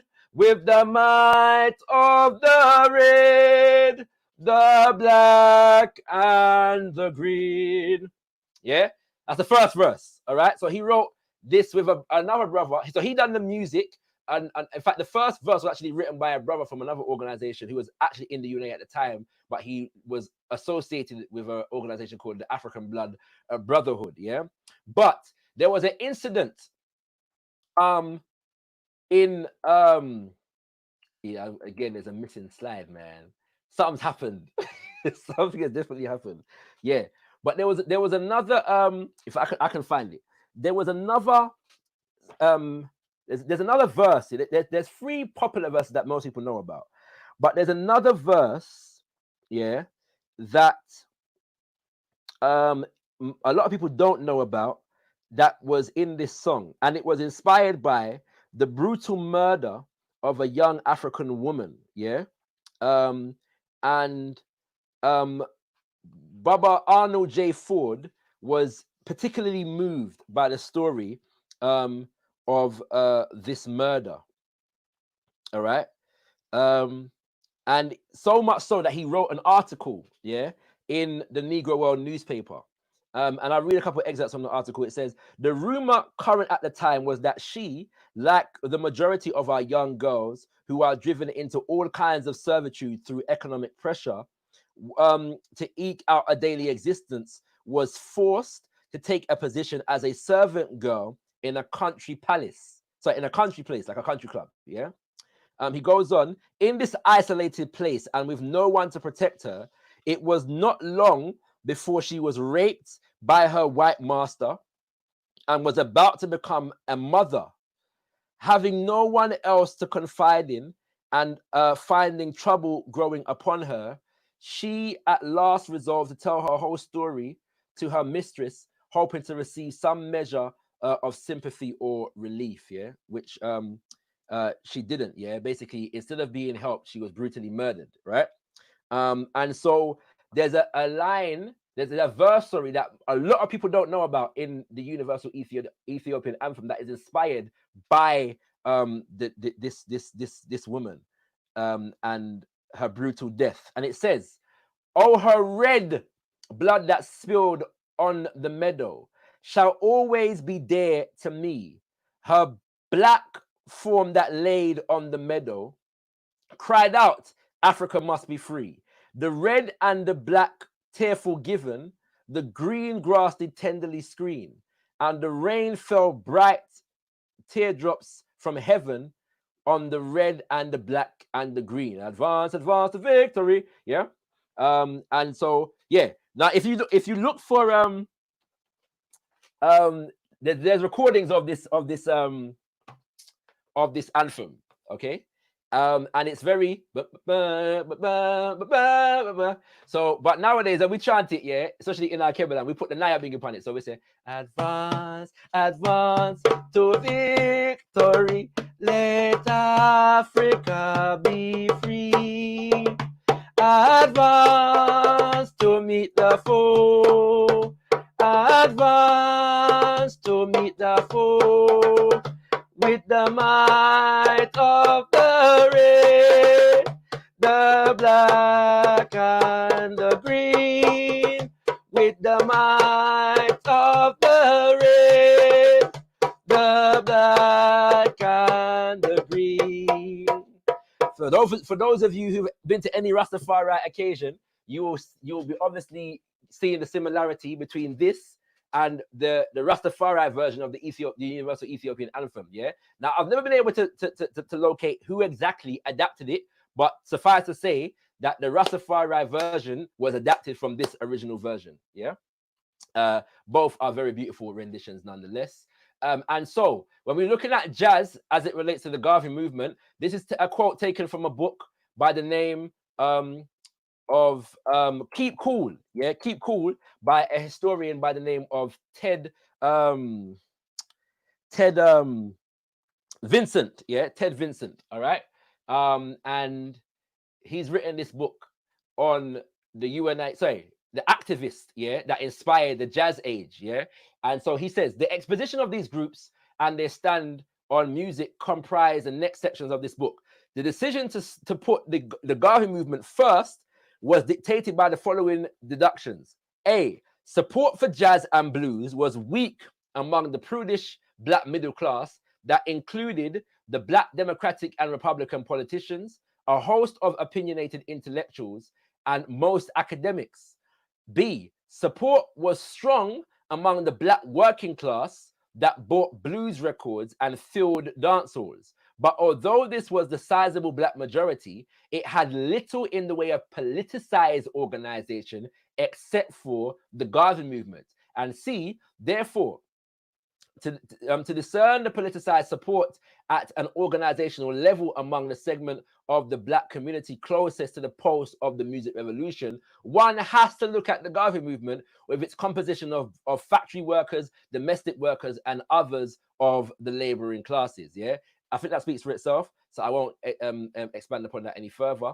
And so Malcolm Mosiah Garvey says, yeah, we must canonize our own states and create our own martyrs and elevate to positions of fame and honor Black men and women who have made a distinct contribution to our racial history. Well, we put that quote there to emphasize the fact that this great African by the name of Duke Ellington, one of the most famous jazz artists ever in history, wrote anthems to tribute Dame Mark Vesey, the leader of an anti-slavery revolt. Nat Turner, the leader of an anti-slavery revolt. Crispus Attucks, the first African, they say, to have died in the American Revolution. Harriet Tubman, yeah, our great mama, Araminta, Harriet Tubman, and Frederick Douglass. But these were never recorded. Yeah, why? Because the recording studios were run by white men who were not interested in recording music by Africans dedicated to tributing great African ancestors. In particular, people like Denmark Vesey and Nat Turner and Harriet Tubman, who had especially Denmark Vesey and Nat Turner, because they were militarily arming people to fight against slavery. Yeah, but even Harriet Tubman and Frederick Douglass, who used other means, yeah, and these kinds of things, kings and queens. So it's a point to note there, yeah, that this great African wrote these pieces of music, but they were never recorded, yeah, for that reason. All right. Then you have a man by the name of Andy Razaf. Forgive me because his details are not here, but he was another great of the jazz era. But he performed a lot in Liberty Halls, and he actually wrote songs of tribute to the UNIA and Marcus Garvey and so on and so forth. Yeah, that's why he's here. Then now the most famous and well respected of the UNIA jazz artists was this woman by the name of Revella Hughes. Yeah, another of these Africans who would have been she done plays on Broadway. She done some recording in the jazz world, and she was multi-talented, but she was dedicated to activism. And so her success as an artist was affected by her dedication to the UNIA. Yeah, she's a singer and a pianist, a prolific pianist in the UNIA choir. She headlined many UNIA events, yeah, including International Convention. And she performed with greats as high up as Paul Robeson. If you know anything about Paul Robeson, he was, you know, the guy to be as far as Black actors, yeah, of that era. Okay, Revella Hughes, no less talented, but because of her dedication to Black nationalist organization, is far less celebrated. Yeah, and there's more could be said on that, but for the sake of time, we're going to move on. And another quote taken again from Keep Cool, the Black activist who built the jazz age, yeah, by Ted Vincent, but who, by the way, is a European. But the book is very, very informative, yeah. And so we're going to take this snippet from that book. Garvey was the master organizer of the supposedly unorganizable, the unwanted, and the misunderstood of the Black working class. This was the class that inspired the socially conscious musicians such as Handy, Ellington, and Razaf. But the musicians gained their fame in the broader arena rather than in the fields, the mines, or the tenements among the grassroots. Similarly, while Doherty and Walton campaigned for quality music at prices tenement dwellers could afford, their fight was still one that reached out beyond the community to deal with businessmen and others from white society. He continues, Garvey was different. He sought to construct a separate world funded on the nickels and dimes of the forgotten people of all the beaten down South Central neighborhoods everywhere. By the mid 1920s, his UNIA has spread not only across the US, but throughout the Caribbean and into parts of Africa. The branches attempted to create an infrastructure of self-sufficiency, liberty halls, and music groups, along with many small businesses organized on principles of economic cooperatives, while others have talked of black self-help on a grand scale. Garvey and his followers pulled it off, at least for the period that coincided with the prime years of the Jazz Age. Yeah? So the UNIA was not just building and developing artists and providing spaces for our artistic expressions to be expressed, but they were developing an infrastructure around the arts. Yeah, I've already mentioned the UNIA Drama Club. I've mentioned the pages for the poetry. I haven't mentioned the fact that each UNIA branch, as designated by the Constitution, was supposed to have a band, and many did. New York's band went up to about 30-something people, but most of the bands had about 9 people in them. As well as that, the UNIA held not just political meetings at Liberty Hall, but X amount of party. There were parties that were hosted by the UNIA itself and also by others who hired the Liberty Hall for the sake of hosting parties. Yeah? So I just want to point that out here, that the UNIA, because people don't talk about this, that the UNIA had parties. Riev was going on, yeah, in Liberty Hall during the 1920s. Okay? All right. Moving on. Legacy for the people. This is the last section, and then we're going to open up for discussion. So we're dealing with the Black Arts movement of the 1960s and 70s. There's a few, you can see what's there already, but there's a few things that are not here. Like, for example, if you look at albums from the era, Parliament Funkadelic, yeah, in the 1970s, One Nation Under a Groove, there's a big red, black, and green flag, yeah, on that album. What else is there during that time that's not here? There was something else on my mind earlier, you know.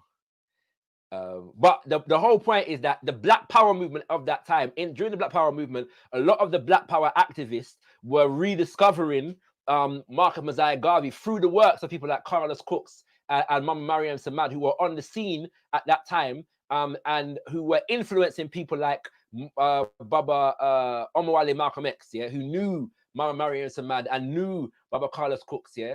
And so the Garveyite energy was very much within the grassroots of the Black Power movement and was inspiring this new flowering, yeah, of artistic expression that we see in names like the Last Poets, who this year are celebrating 60 years of the release of this album right here, yeah. 50 years of the release of this album right here, yeah. Fela and Nicola Pakuti, who, you know, is above all. Gil Scott Heron, the Watts Prophets, who are poets. Max Roach and Abby Lincoln, I'm going to come back to them. Elizabeth Catlett, who was like the Augusta Savage of that era. Yeah, she's a sculptor and a visual artist. John Coltrane, who blew away all the pain, all the pain, all the pain, all the pain, all the pain, all the pain. John Coltrane, yeah. Yo, hey what? John Coltrane, yeah.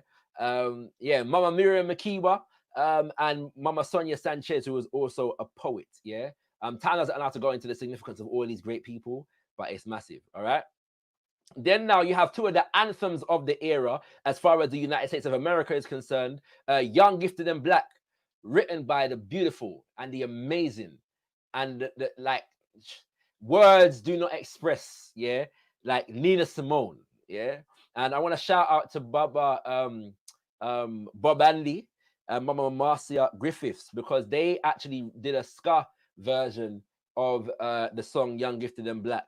And when I was young, I thought it was the original. But I'm saying that because Bob Andy passed away recently, and I had an opportunity to speak to him last year and interview him. So I just want to shout him out, you know, for his works. And then obviously, I'm Black and I'm Proud. Yeah, Say It Loud, Black and I'm Proud by James Brown. Now, the difference between these two is that Mama Nina Simone was far more inspired by the activism and far more involved and engaged in the activism of the time. Whereas James Brown was and was not. Like, you know, he was in it, but he was more symbolic representation of it than he was in the grassroots activism of the era. Significant nonetheless, because this flowering, studies need to be done in terms of the 70s and this flowering of blackness that engulfed the entire black diaspora.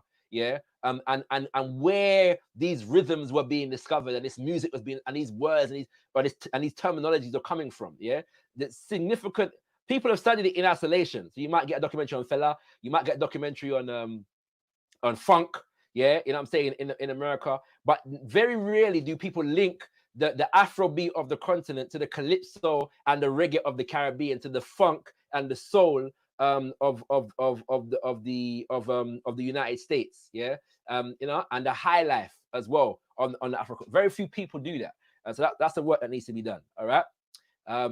And when we say Nina Simone, we just have to just take a moment just to just, you know what I mean? Nina Simone, all right? Then we have Max Roach and Abby Lincoln, who I said I'm going to come back to. The reason being is because these were artists who were really about that activism life, yeah? And Max Roach and Abby Lincoln wrote together this album called We Insist. Max Roach's Freedom Now Suite, yeah? And so, yeah, man, fantastic, just fantastic album. If you don't know, get to know. And a little story: Max Roach is famous for running on stage, yeah, during a Miles Davis performance. He vexed off Miles Davis because he ran on with a placard that said "Africa for the Africans at home and abroad." Yeah, I've never been able to find an image of that of that scene, but apparently Miles Davis was vexed. And he said, you know, no, it's all good. Like, I love the message, but just not during the music. So, whereas Max Roach infused it into the music. Abby Lincoln, my favorite jazz vocalist of all times, partly because she wrote like a substantive amount of her work, and she has songs like Africa and All Africa. So those are two different. And one of the songs on this album is called All Africa, whereby she's just singing the names of indigenous African people groups. Yeah, beautiful, beautiful song. And another song that she's got called The Story of My Father. I'm just putting it out there. That's putting it out there. Go and search that for yourself, kings and queens. All right. Then now, we have this poem. I know, Wizard. Sorry, my son's talking to me. Yeah. The world is hell is a poem by Mosiah Garvey. The reason why it's here shall be revealed. The world is hell as men show it. That it's the creatures are of steel. To win is of superior wit. To fail is thus to fail. No smile is genuine, my friend. It's all a pleasing lie. Be very ready to defend or shape your mind to die. Yeah. Now, why is that poem in the thing? Well, let me stop sharing for a quick sec. A great jazz artist by the name of Leon Thomas committed the words of that poem to song. All right. So this is the first time you're going to get a musical rendition in this presentation. Yeah. All on there. This is where I demonetize my video. You know what I mean? Yeah, because once I play this, it's gonna copyright it. But it's more important that you hear the song. Yeah. Having said that, if anybody's inspired to want to counteract the effect of this video being demonetized, feel free to hit up the PayPal link in the description. All contributions are gratefully received. Right. Right.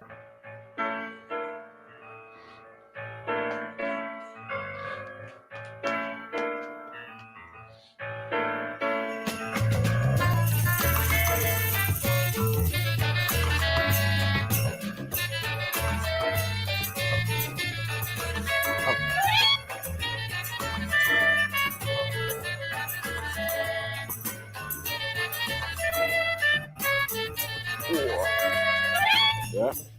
Shape your mind tonight. Shape your mind tonight.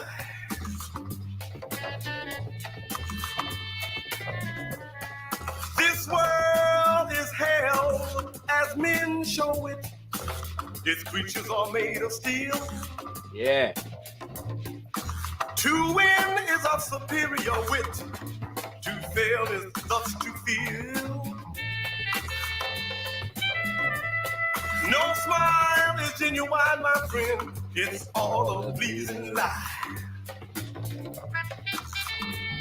Be ever ready to defend or shape your mind to die. Shape your mind to die. Go on. Shape your mind to die. Yeah, Kings and Queens. I'll play the whole tune, but we ain't got time for that, yeah. But for anybody, for those whose ears are clean, will recognize the beginning of that song, yeah. And sorry, I should say those whose ears are clean and UK hip hop aficionados will recognize the sample at the beginning of that tune from Kalashnikov, yeah. Kalashnikov, Jankroville, yeah. Oh, I see everyone's put it in there. I see everyone's put it in the chat. Yeah. That's the Kalashnikov sample, Kings and Queens, yeah. So yeah, man, big up that. I always like them. I'm a music man, you know. So when it comes to I like to find, you know, them little gems there, yeah. You know what I'm saying? I'm nearly there, Kings and Queens, nearly there. I hope ones are getting something from this still. And we'll soon wrap up. All right. Okay. Right. So that, as you can see, that first verse is all written by Mosiah Garvey. He took it and, you know what I'm saying, named it Shape Your Mind to Die and put it beautiful, yeah, to music and that. All right. Leon Thomas, Shape Your Mind to Die. Then now you have a song called Keep Cool. This was actually recorded at the time and it became a very popular song, yeah. However, we're dealing with the legacy now, yeah. So this is a poem by Mosiah Garvey called Keep Cool. When he was in prison, he wrote this for the rest of the UNIA members to keep them cool, as the title suggests. Suns have set and suns will rise upon many gloomy lives. Those who sit around and say nothing good comes down our way. Some say, what's the use to try? Life is awful hard and dry. If they'd bring such news to you, this is what you ought to do. Let no trouble worry you. Keep cool, keep cool. Don't get hot like some folk do. Keep cool, keep cool. What's the use of prancing high while the world goes smiling by? You can win if you try. Keep cool, keep cool. It's written by Mosiah Garvey. So again, it became a popular song. And was recorded. I can't remember who recorded it, but it was, you know, it became relatively popular for a song written by Mosiah Garvey coming out of the Garvey movement during that time. But it was also immortalized in the Nyabingi. So a part of the legacy, yeah, of UNIA music is Nyabingi chanting, yeah. Now, two things to note here, all right. Firstly, during my series on Kimoyo, African spirituality, you heard me mention Kumina. Yes, the first thing to know is that Kumina, as a ritual tradition, has a drum style associated with it. Yeah, and the rhythm goes a little something like.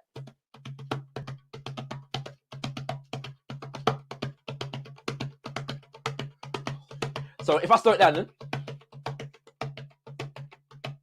yeah, you get the Nyabingi. All right, yeah. So the Nyabingi drumming comes from Kumina drumming, yeah. And one of the famous chants of the Nyabingi is called "Keep Cool," yeah. And it's derived from Marcus Garvey's phrase and poem "Keep Cool," and it goes like this: Keep cool, Babylon, you don't know what you're doing. Keep cool, Babylon, you don't know what you're saying. Keep cool, Babylon, you don't know what you're doing. King Rasta come no soon. Yeah, it says, Jah come with lightning and thunder to clear the way, and the whirlwind come and blow them away. Keep cool. Keep cool. King Rasta come no soon. So obviously you can see it's inspired by Marcus Mosiah Garvey, even down to the reference of the whirlwind, because it says, look for me. Marcus Mosiah Garvey said, look for me in the whirlwind. Yeah. There's another one, and I'm not going to sing this one, but just to say that it's the tune. What Rastafari used to do is the same as what the revivalists used to do. They used to take, hymns, and rework them. Yeah. So if you know a hymn called "The Old Rugged Cross," what an old rugged cross. Yeah. They took the melody and rework it. Yeah. So instead of "that old rugged cross," it goes, "That's red, white, and blue is a cruel fast Jewel, yeah, who has shed our blood in the land." So they take it as joke to provoke our yoke, and to tempt our God in his eyes. We will rally with the red, black, and green, away with the red, white, and blue. We would take down the stars and the stripes and set up the red, gold, and green. So this is a song affirming, a Naya Bingi chant affirming African nationhood. Yeah. Then now we could do a whole presentation on the legacy of and impact of Garvey and Garveyism on reggae music alone. Yeah.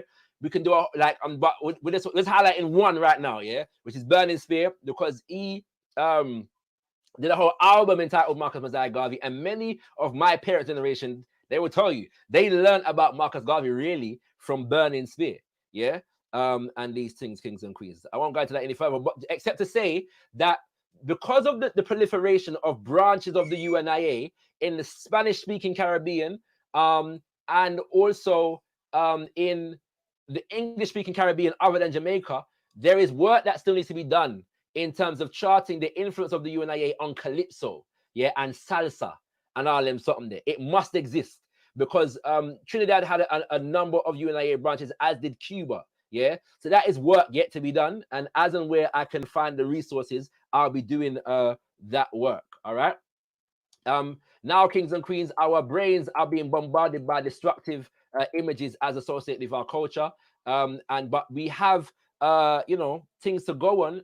And I should also mention in relation to this, we have to big up Aswad and Still Post and a lot of the bands that were operating in the UK, yeah, the reggae bands, and Osibisa, an African music band that was operating in the UK during the 1970s and 80s, yeah, you know what I'm saying? And still I go and stay there, but that was the high times, all right?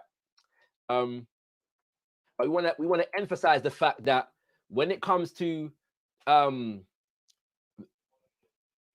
art inspired by the movement, this man called Tupac Shakur is a primary example. Yeah, I'm not going to dwell on this poem, but I want to look at this poem. It's housed in a book by the name of "The Rose That Grew from Concrete," and he's detailing the impact of drugs, yeah, on the community and the Panthers and the family. Yeah, says, "Before you came, the triangle never broke. We were bonded and melded as one. But as the two pushed you away, one got weak and embraced you, and now you are tearing us apart. The worst feeling of helplessness, the greatest pain has rested in my heart. The vision of heaven fades, and the nightmare of loneliness has started. My hero has been defeated by you, and now what can I do? Watch as you destroy us, and our love is finally through. I know the worst is here, and I feel it in my heart. You got in the circle, and now you are tearing us apart." And this poem has always moved me, because if you know Tupac history, you know that he's a child of Panthers, coming out of the Black Power era, and he's really a prime representation of what happens when a movement is torn down, and those young people that are born of and into that movement are left unprotected, and left to the machinations of the system that their parents are fighting against. And it's important for me, like I've given my son, yeah, the name Amaru, yeah, which he shares a name because he's born on the same day as Tupac, the 16th of June, and he's got the name because of the fact of what Tupac represents as a child of the movement, and the lessons that are learned if those children are not properly protected and prepared for, and the conflict that can exist within them when they're raised in the destruction of a movement, where drugs have been allowed to infest the community and so on. Yeah. And so I want that to be a lesson for us as his parents, and him as he grows up will gain an understanding of why he has that name.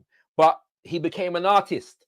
And so a lot of the lessons that we have to learn from Tupac are in his art, Kings and Queens. I just want to shout out my spoken word collective. If I had more time, I'd play you a snippet from Talks After President, yeah, to see how we have developed on our artistic expressions as spoken word artists in this African liberation format, yeah. And then this event that I've been hosting since 2006, haven't hosted it for the last few years, called Mosiah Storm, yeah. And you know what I mean? Yeah, man, the Black Music Revolution in Progress, we just brought a whole set of artists together over the years to honor Malcolm Mosiah Garvey and the legacy of the UNIA-ACL. Right. Last and finally, Kings and Queens, Malcolm Mosiah Garvey said, the flag of a nation is the emblem that signifies the existence of that nation. Have your flag. It is red, black, and green. Be proud of it, for it is the emblem of your race. When others exhibit theirs, exhibit yours. Make songs about your nation and sing them. Write poetry about your nation and recite it. Glorify your nation in music and song. Don't sing the songs of other races. Don't recite the poems of other races. See only yourself in everything. Make your nation the highest expression of human idealism, and then live up to it, Kings and Queens. And then when we say make of your nation the highest idealism, yeah, and then live up to it, it replicates what Mama Claudia Jones was saying earlier. A people's art is the genesis of their freedom. That will be that, Kings and Queens. That will be that for the presentation. I do hope the ones have got something from that still. A little bit different. Like I said, I've got to develop this because I want to make it more multimedia. I've got to track down some of the recordings of the UNIA music and, you know, and some of the scripts of the plays that nobody else seems to find. So hopefully, you know, pray for me. Put some ancestral blessings out into the ether. You know what I'm saying? For the fact that Shakara will be able to discover and unearth some of these UNIA plays and recordings. Yeah. But yeah, man, Kings and Queens. The link is in the chat. The link is in the chat if you would like to come through. Thank you all for listening, whether on YouTube or Facebook. And if you're on the YouTube, oh, you can, yes, Facebook. Sorry, I was gonna say, yeah, you can still access the link. Yeah. So yes, my queen is saying one of my son's 7 names. Yes, he has 7 names. Amari is one of his middle names. Yeah, his first name is Kundisai. Yes. So the link is in the chat, Kings and Queens. Anybody who wants to come on, ask a question, add to the knowledge, the information, or challenge I, feel free to do so. There's much more where this has come from. So if you want clarity on any other area of this, let me know and I'll see what I can do. It's something that I'm still studying myself, and to be quite frank with you, it's been a while since I've done a presentation, so some of the details are not as fresh in the mind as they were some years ago. But we're there, and we presented it, yeah, Kings and Queens. So yeah, let's see who comes through. Once again, like the video as you come through. If you are not subscribed to Shakara Speaks, feel free to do so. And if you would like to make a financial contribution to the works I produce, hit up the PayPal link in the description. All contributions are most gratefully received. Most gratefully received, Kings and Queens. Yeah. So yeah, I hope ones got something from that. Initially, when I first put together the presentation, I was really because I'm a spoken word artist, Kings and Queens. I'm a poet, yeah. And so that's why one of the reasons why the poetry section is the longest, but it's also the most documented, yeah. So that, you know, because of the fact that it was published in newspapers on a weekly basis, the poetry section is the longest section in the presentation. But as we get, you know, as you go forward and there's more resources, we'll be able to flesh it out a little piece more. You know what I'm saying? There's much more to say on the jazz element, for example. Afro-Frinker. Hey, hi. Greetings, bro. Welcome. Greetings, Tendai Moari. Tendai Moari King, thank you for joining me. Oh, wonderful, man. Wonderful presentation this evening. Wonderful presentation. One of the things I wondered if you could kind of maybe expand on a bit, or maybe just, I don't know, we kind of, I think it's called for celebration, is that it couldn't have been long. Some of those excerpts that you're showing of the poetry, some of the sentiment that was developed in terms of being pro-African and pushing back against that European indoctrination. This has only come in relatively a short time after emancipation. I mean that's remarkable that people can have that ability to intellectually reach that level. I agree, bro. Some serious study needs to be done on the number of inventions that come out of Africans in America just after slavery. Yeah, like these are Mm, like, you know what I'm saying, for the most part, coming out of enslavement, the majority of us were quote unquote illiterate. Yeah, all over the yeah, America yeah, and the continent for that matter, that was at this time under colonial rule. And but still, because of our brothers and sisters in America, okay, so the difference between our brothers and sisters in America, well, one of the differences, and Africans in our parts of the world was the fact that America became an industrialized nation, and so there's a lot of whereas America was developing itself at the same time as Europe was underdeveloping the Caribbean and Africa. Yeah, and so in that mm, environment, our brothers and sisters in America invent an amazing amount of things. Yeah, you know yeah, what I'm saying, like, yeah. so I'm just saying that to complement the point that you're making.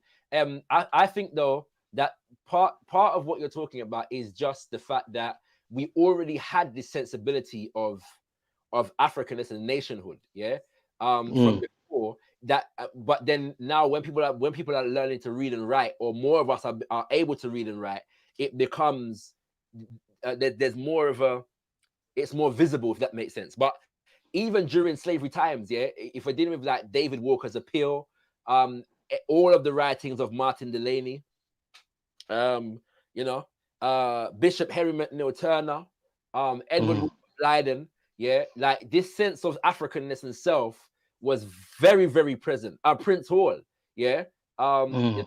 you know, it's very present. You know what I'm saying? During these times, you know. So yeah, you know, Ida B. Wells, yeah, Yeah, not yeah. only wrote, but like Ida B. Wells, who made it her point of duty to walk with a gun around the United States and document, you know what I'm saying, the experiences of African people at the hands of white racists. Like the level of bravery, yeah, Yeah, and man. resilience of that African woman is amazing. You know, so yeah, I take your point very well, and I agree with it. Yeah, there's one other thing that I noticed as well. I put it in the chat whilst you were kind of elucidating in your talk. Is Ravella Hughes? I quickly wanted to learn more about her because obviously that was another, just significant and remarkable contribution there. And then you look in Wikipedia, and it just makes her out to be this person who's just a performer. I mean, Yeah, that's it. Not a mention. They go to great lengths. It looks like it's just constantly just to wipe out the resistance, to wipe out this like, as you say, this heroism, this strength of, we're gonna shoot back, we're gonna fight back, we're gonna push back. All of this is constantly just like missing, and like you said, there's all this work to be done to consolidate all this consciousness of what was going on, this contemporary consciousness. And man, it's I mean, it's amazing. I mean, so once again, thank you for the work, man, but we need more. well, let me put that. So the book that I referenced earlier is called Keep Cool, yeah, by Ted Vincent. By the way, that front cover, that's Ravella Hughes. Yeah, Okay. on the front cover of the book. Yeah, that's Ravella Hughes. Yeah, but it's called The Black Activist Who Built the Jazz Age. Yeah, and very informative book, right? So I'll read a paragraph from it for the sake of expanding upon the legacy of Mama Ravella Hughes. Hughes had been a singer and a pianist for the UNIA choir from early 1920s. Over the next few years, when Garvey put on big fundraising events and needed a music headliner, he often turned to Hughes. Probably her greatest UNIA honor came in March of 1924 when she was the headline attraction of a Garvey extravaganza that drew 7,000 to Madison Square Gardens, Oh, which gosh. then had a capacity of only 9,000. Yeah. For that occasion, and on many others for the UNIA, she starred with her singing. At other events, she starred with her piano or provided the piano accompaniment for other performers. Hughes' multifaceted role for Garvey recreated her prior experience with the St. Mark's Church Choir, which appears to have been the first black choir from Harlem to go on a nationwide tour. Other works for Hughes in this period include the honor of being the first female vocalist, vocal soloist on the City of New York's inauguratory, now traditional summer concerts in Central Park. Yeah, so she had reach in the mainstream world. Yeah, Yes.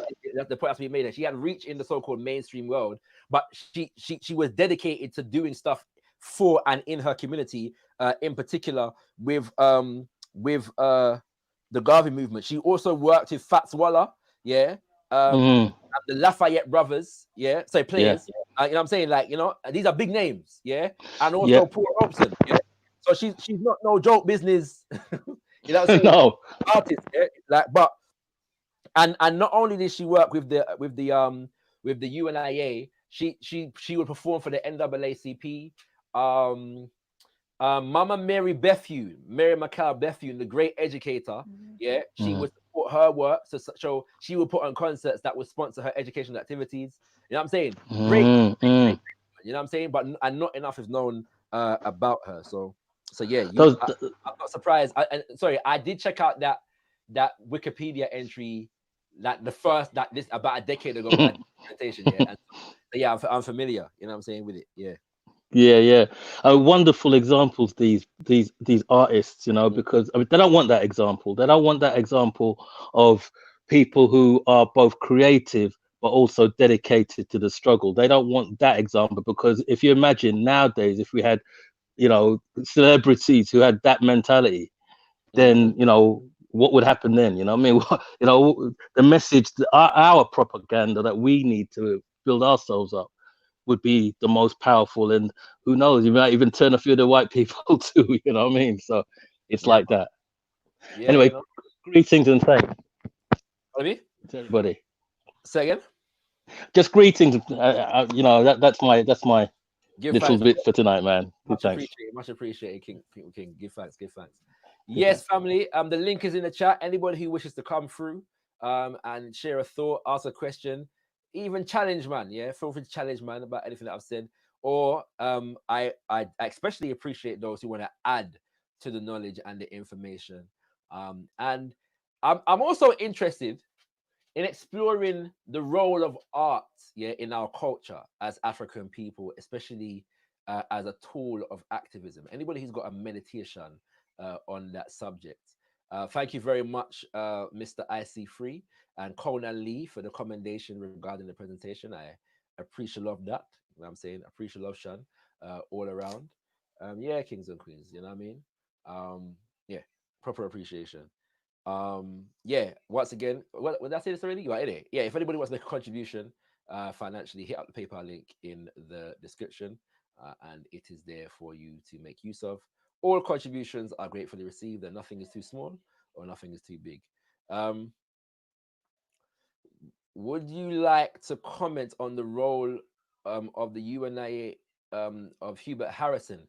Yeah, so I need to revise my knowledge of Hubert Harrison to some degree. He was one of the editors of the Negro World, and Hubert Harrison he was already prolific, yeah, um in among the African community in America as an activist before Papa Garvey came on the scene, yeah.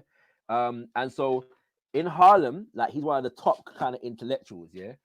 And possibly the top intellectual. He joins the Garvey movement, and he becomes one of the conduits for developing the intellectual tradition of the Garvey movement. I'm trying to find a quote in the book Race First to read for you in relation to this. But he's revered among black leftists, the socialists and the anarchists in particular, because he was a socialist.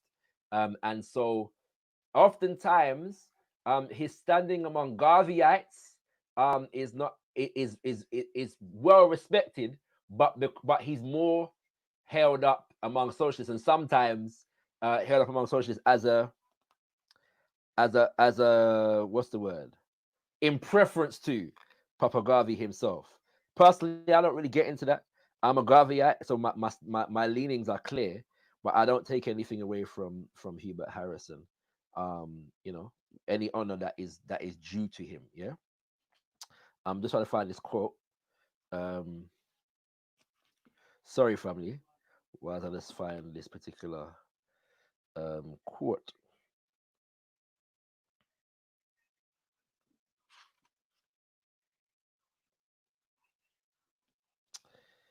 Uh, I'm not finding the one I'm looking for. The specific quote I'm looking for. Forgive I.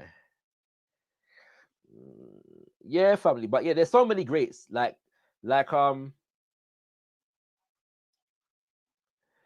okay, so Conan Lee.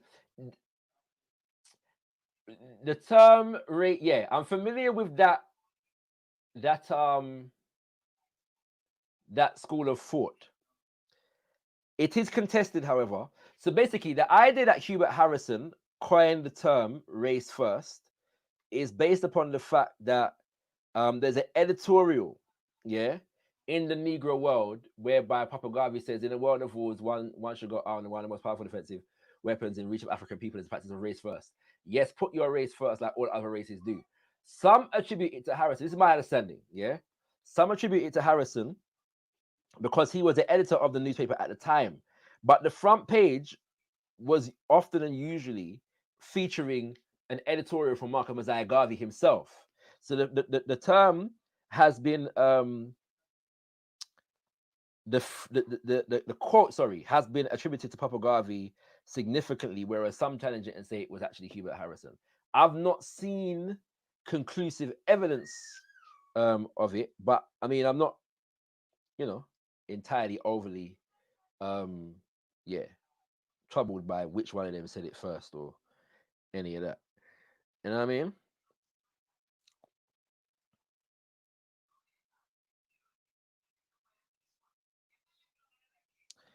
Um, yeah, I'm not finding this quote that I'm looking for. So I'm gonna stop. Yeah, but yeah, another day we'll go into Hubert Harrison exponentially. Bigging up my brother Aaron Monchele if he's watching or if he shall watch this, because I know he's a disciple of Hubert Harrison. But yeah, man, these are great. It's another great Africa that we just need to know about. You know, and even I myself need to up my knowledge on the man. You know, um, Conan Lee says.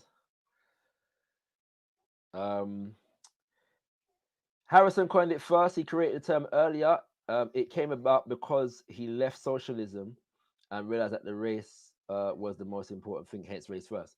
Yeah, um, there are many things that Papa Garvey didn't necessarily create but popularized. Yeah, um, uh, Africa for the Africans is one of them. Comes Africa for the Africans is coming from Baba Martin Delaney, and Baba Garvey adds those at home and those abroad. Yeah. So yeah, man, will go into that little more, and if it comes to that Baba Hubert Harrison said it first, we have no problem acknowledging that fact. You know what I mean? So everything bless. Yeah.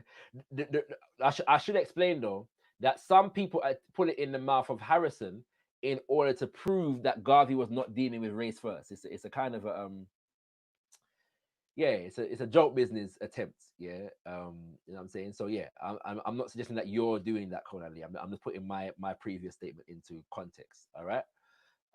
Right. I'm gonna be here for another 5 minutes pending anybody else coming through. If nobody else comes through, I'm gonna look off the stream. Um, so yeah, 5 minutes. We're going to stay around here. Yeah. If nobody else comes through, if you would like to come through, feel free to click the link in the chat. Yeah. You know what I'm saying? We're welcoming all contributors, question askers, or anything of that nature, kings and queens. I'm an artist, yeah. I love the arts. I love art, especially as a tool of activism and movement building and liberation. Yeah. In fact, in this, I'm gonna take this 5 minutes, yeah, to just show you a snippet of Rockstar for President, yeah, as put on, as written, produced, and promoted by my spoken word collective, the Best Kept Secret Spoken Word Collective. I'm gonna find the video for you now online, yeah.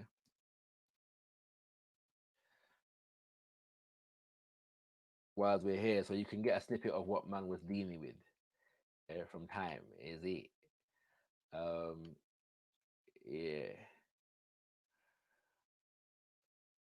And I might end with a couple snippets actually, so you can see some Best Kept Secret stuff. You know, and then we opened for Dead Prez in 2006 also. Yeah, so you know what I'm saying. So yeah, I might just spend a little time and show these things, innit? Because it's man's legacy out here, and there's more where that came from. Yeah. So while they're waiting for somebody else to come through, if they're coming through, I'm gonna show you this little snippet from Tug Star for President, so you get a vibe for what it is. I'll explain it afterwards.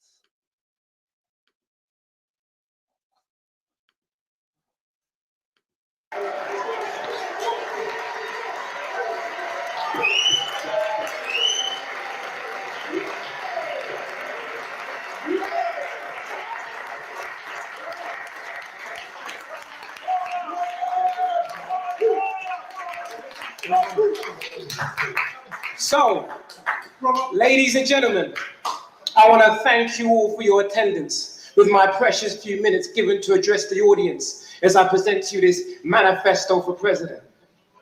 For the time has long gone for us to find our own solutions in finding resolutions to our problems. For we're stuck in a system, no. We're suspended in situations of epic proportions, debating which be the best alternative community to handle our futures. That's right. So who supported Satan? Who voted for Lucifer? Because it's better the devil you know, look.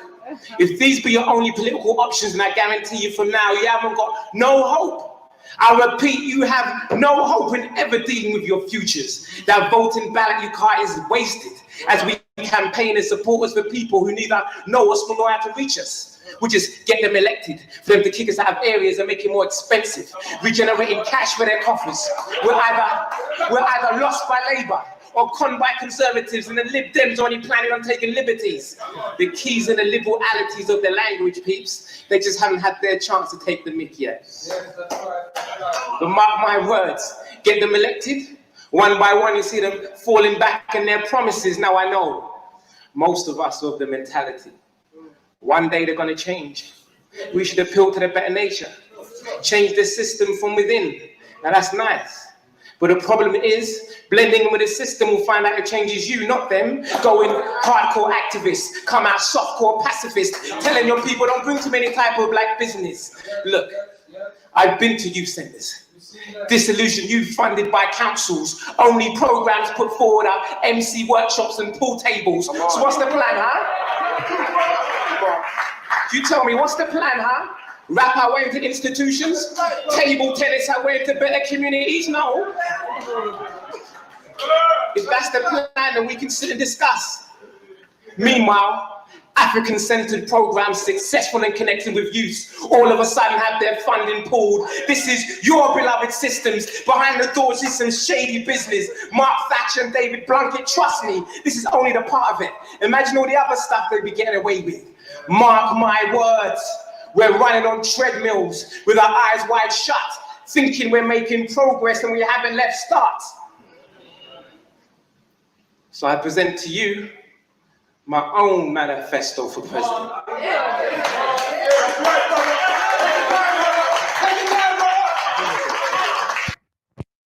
Yeah, family. So that piece is basically one of our members, Tugstar, wrote a poem that was as if he was a presidential candidate. Yeah?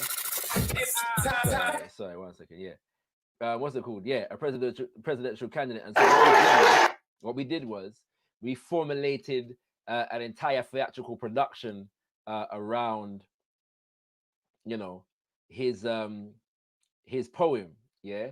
And so you see me in the background there. I was one of his bodyguards along with my big brother Aminoir, and our sister Oneness played a journalist who was questioning him on his platform. Yeah. And so yeah, man, big things are going on there. So you know, what I mean, I might play one more for the raver, before we wrap up. If nobody else is coming through. Once again, if anybody wants to come through and ask a question or raise a point or anything like that, feel free to click the link in the description. Yeah, sorry, in the chat. The link is in the chat. The link is in the chat. Yeah, I'm in a vibes right now to just play some of these best kept secret videos for the man there and the woman there around there. That's how I feel. So I'm about to just roll out with that. Yeah. All right. So I'm gonna drop this one, yeah, from my launch. Yeah. In fact, let me play the intro to the launch first, and I'm gonna play you a poem called "Drop the Debt." Yeah, and I'll probably wrap up after that. But "Drop the Debt" is like one of my favorite poems of all times. It's by our brother Tugstar, and yeah, it's got a message that is pertinent, yeah, to today. So let's drop this. Yeah, I hope one of the ones I enjoyed it still.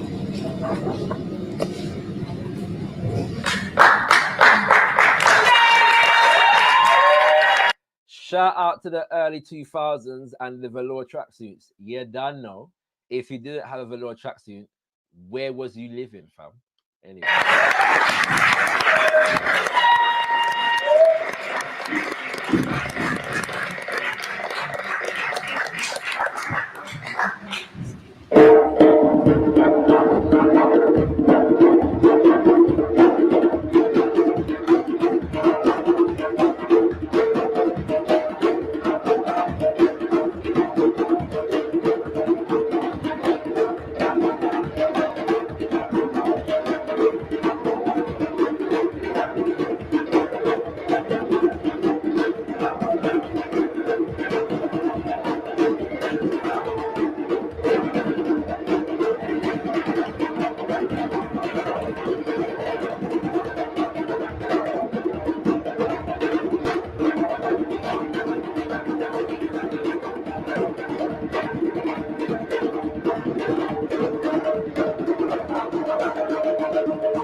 The best category. The best category.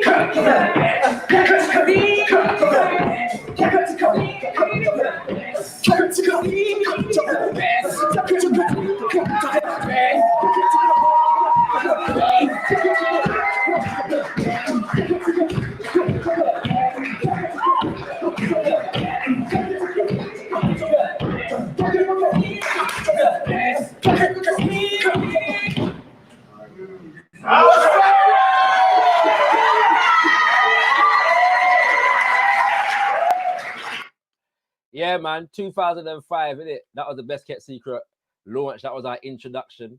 But basically, we're a spoken word collective, and that was our first major show together. We went on to sell out like Holborn, Cochrane Theatre and them thing there. You know what I'm saying? But as you can see, the red, black, and green is prominent in the background. Yeah. And yeah, man, you know, man, I'm an artist, innit? So these are the things that I'm just very inspired by the art. And what we do in terms of artistry to fortify our movement. I'll play one more video. One last call for anybody who wants to come through, ask the question, comment, contribute. You know what I'm saying? I did say anything to do with the presentation or the role of arts here in the movement and them kind of things there. Feel free to come through. Yeah, feel free to come through. All right, I'm gonna play one more, and this is called Drop the Debt now. Yeah, now watch this very, very carefully. Yeah. Watch this very, very carefully and see what we do here. Yeah. Drop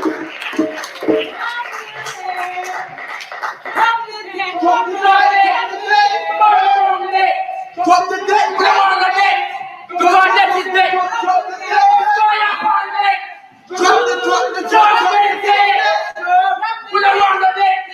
debt, when I say drop that, you say drop the debt, drop the debt. When I say drop that, you say debt, say drop the debt, drop the debt. When I say drop that, you say debt, say drop the debt, drop the debt, drop the debt, drop the debt, drop the debt, drop the debt, drop the debt, drop the debt.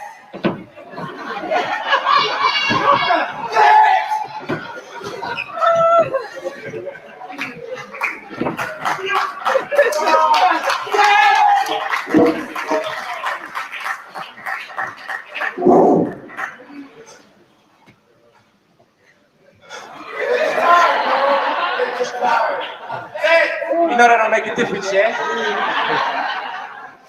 Oppressor laughs at some of the methods of the oppressed. Evil don't change behavior just from protests. They just go away smarter and come back with a little better tactic. But still, I've got to give respect to every faction of the rebellion. And my favorite white folks are those who are causing riots in the G8 meetings up in Seattle and Kyoto. I'm like, yes, it's about time some of you sit down with your own people, invite them out for some Molotov cocktail laced with cyanide and petrol. But I know what you're thinking. I know what you're thinking. Why the violence? No one ever changed anything by being violent.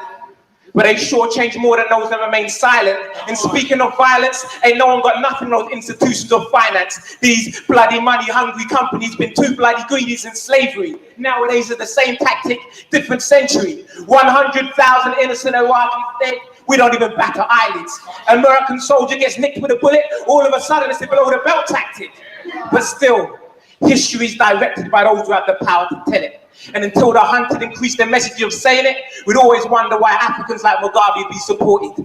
But still, I got to give respect to European planning philosophy. You see, they remain dedicated to their plan from the beginning. It's been strategic. And right about now, as far as Africans are concerned, they're now getting ready to put their last nail in the coffin. Yes. So ever since 1993, I've been searching for messages of resurrection, fearing their own feeling and my vision, seeing Africans living in worse conditions this millennium, fearing the feeling like this condition be permanent, because we still ain't broke that potent spell of colonialism. And yo, that's not me scapegoating. For if it wasn't a valid reason, then you tell me, why would skin bleaching be so eye-pleasing and Negroes be like me? I'm not affected by slavery, so don't talk to me about history. I just don't really like those darker skinned ladies. Fool, walking around with Willie Lynch on their cheek, but stupid is as stupid does, and I'll be quick to call you stupid, son, because till today I don't know what the bloody hell is so imperfect about perfect dark-skinned women, giving our sisters issues to misuse their complexion. Next thing you know, they're trying to replicate Michael Jackson's complexion. I'm like, sisters, I ain't one for judging. But miraculously speaking, it will be an absolute miracle for you to get that bleached-ting face look better than it is his natural dark-skinned state with that black hands and beige complexion. Black feet and milky cream appearance, and I don't even business about his light-skinned, dark-skinned thing. And this is not even an attack on a sister. For in days like these, I see many a brethren switch from dark-skin to light-skin. Think they're sweet boys in their light-skin tan, with their fashionable gurus and their skin-tight jeans in Ben Sherman, and you're trying to tell me we haven't got a hangover with issues? We're jokers.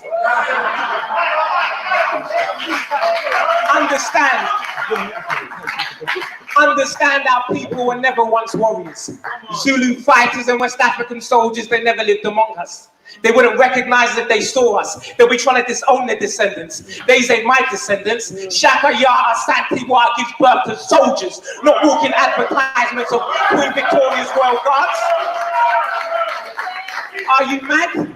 Rather a parallel planet than me believe that it's earth that my blood shed upon it to give birth to self-certified niggas searching for some type of employment in some form of monkey business. Understand, Malcolm and Marcus, they were never a part of us. Egyptian science, that's a myth from the 5th dimension, retold to our children at bedtime as stories because we don't believe it. Check it. We have to enter into debate and argument about how people believe they achieved anything. When you're a gangster, yeah? You's a nigga, yeah?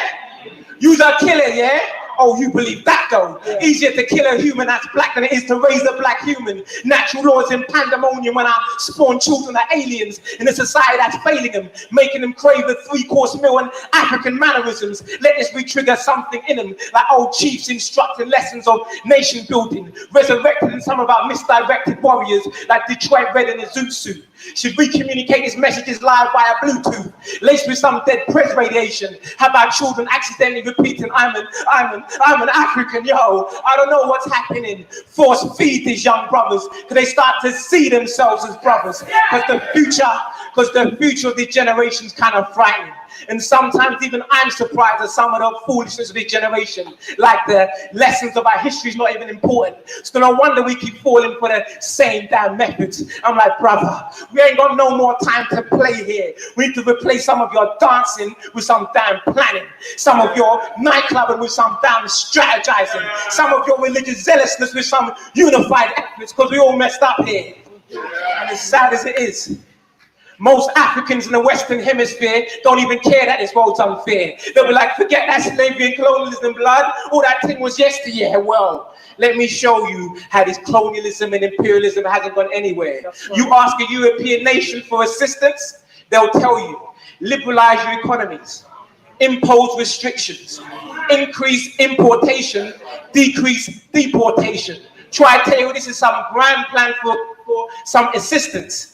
So what does that all mean? It means you can't grow your own produce and you're eating American food, begging Yanks to drink your own water, can't take care of your basic needs and feed your own children. And you're trying to tell me this is your plan for assistance? Well, you know what?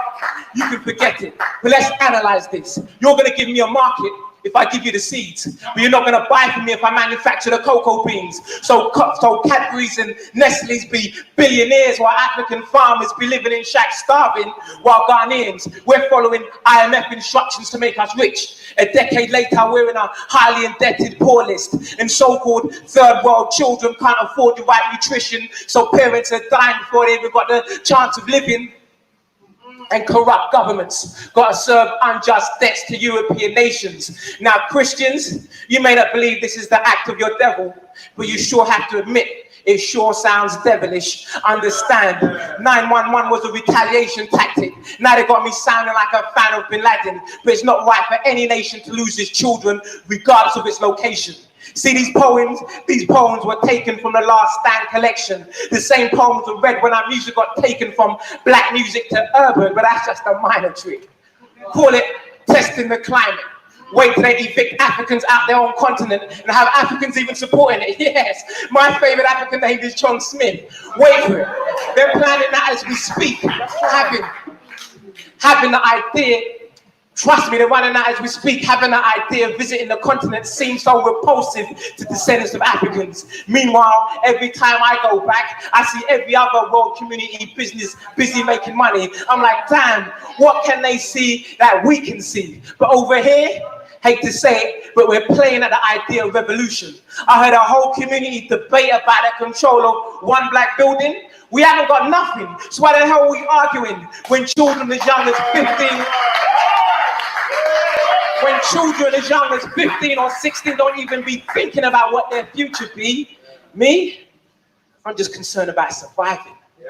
But understand, young man, every man has a plan, and you're either the planner or the plan for. Excluded from school and can't get back, someone's plan. Find yourself on road selling crack, someone's plan. Find yourself in prison because you can't survive with that, someone's plan. Understand or overstand. In times like these, you're either the slave or liberator. So that's why I'm like a man possessed, a man stressed, in a nobody limited time left, hoping some of these lyrics can disturb the spirit of a Marcus or a Malcolm locked up inside some of the youth inside of the system. And if you're listening, I'm hoping you hear something that'll trigger you into action, because there's much work to be done. And if you're listening, understand, son, you either stay a slave or you join the rebellion.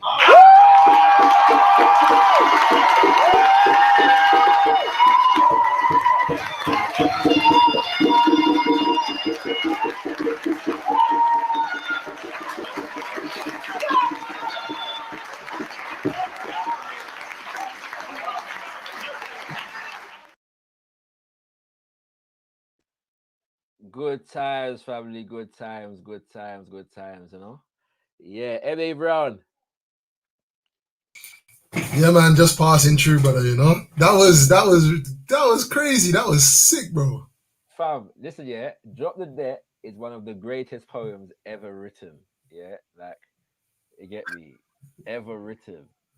You know what I'm saying? That's what I gotta say, fam. Like, yeah. You lot stopped performing. Like, yeah, there's a lot of stuff in it. Like, one of us is in only two of us are still in the country. So one is in Grenada, the other's in Canada. But we're talking at the moment. Yeah, that's the most I can say.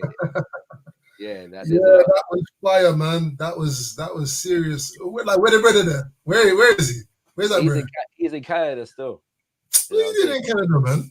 He's got an album supposed to come out at some point. He's got two already. Still, like, he's got two very classic albums. Still, like, they're heavyweight.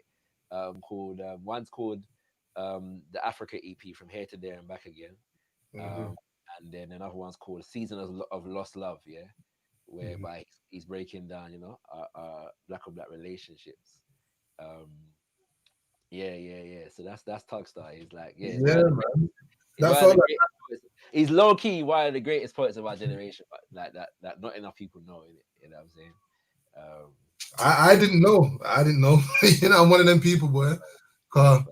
Yeah, that was like, 'cause I didn't really look too much at you lot's things, but you know what I mean, I'm gonna delve in. No, our things are not even out there as much as they should be. That's the whole point. Like, I mean, I'm the only one of us that hasn't got like an actual album out yet. We've got a couple of DVDs. Like, this show is was like two shows in one, so both of them are on DVD, but we ain't really telling them, you know what I'm saying? So yeah, it's a thing where we just people gotta know where to find us. In fact, sorry, what his album Season of Lost Love, it can actually be found on Spotify. I just remembered. Yeah, so if you want to check that out, Tugstar, Tuggstar, Season of Lost Love on Spotify. Yeah, but yeah, big up for the presentation, man. Man always finds that era very, very interesting to hear. I was looking forward to this presentation still. Yeah, man, like a lot of it obviously, like, the organizational aspect of that time meant that organization was always going to be part of the artistic endeavors. And you don't really see that as much anymore. It reminds me of what's his name? Sun Ra.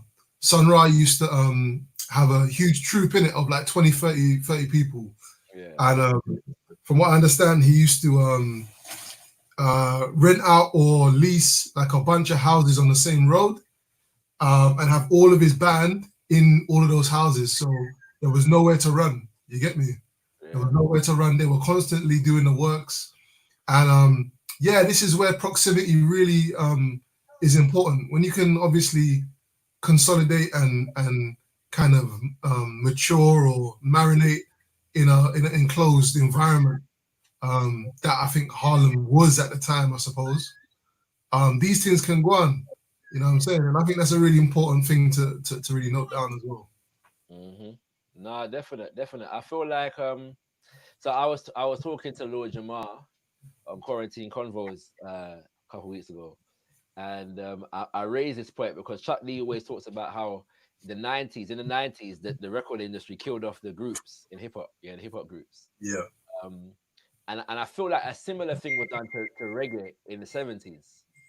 You know, a lot of the groups were split up. You know what I'm saying? Like beginning with the Wailers, and then, you know, everything else kind of drifting off from there.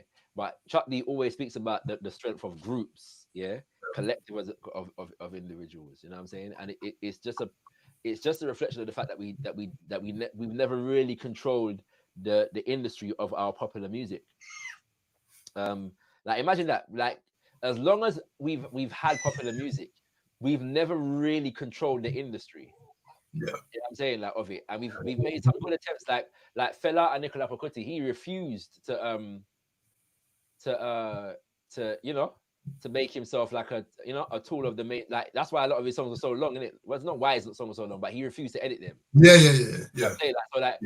He'll submit a 20-minute song, and then they're asking him, well, which 3 minutes should I play on the radio? You know what I'm saying? It's a mad thing. So it goes to show. Like, and I always ask the question, like why do we need, if we've got Africa and the Caribbean, why do we need the American or the European music market? Right. You know what I'm saying? Like, why do we need them? There are artists that are big, massive. Like, you know, when you watch the Eurovision Song Contest, like, there are some any artists on there that you've never heard of, but they're big in like Russia. Yeah, you know what I'm saying? Like they're the big thing in France. Yeah, man, they get the backing of the people, innit? Just like they're the major thing, like in wherever they come from. But we ain't never heard nothing about them. Do you know what I'm saying? So yeah, there's a thing in that. You know, like say on the continent now. Say,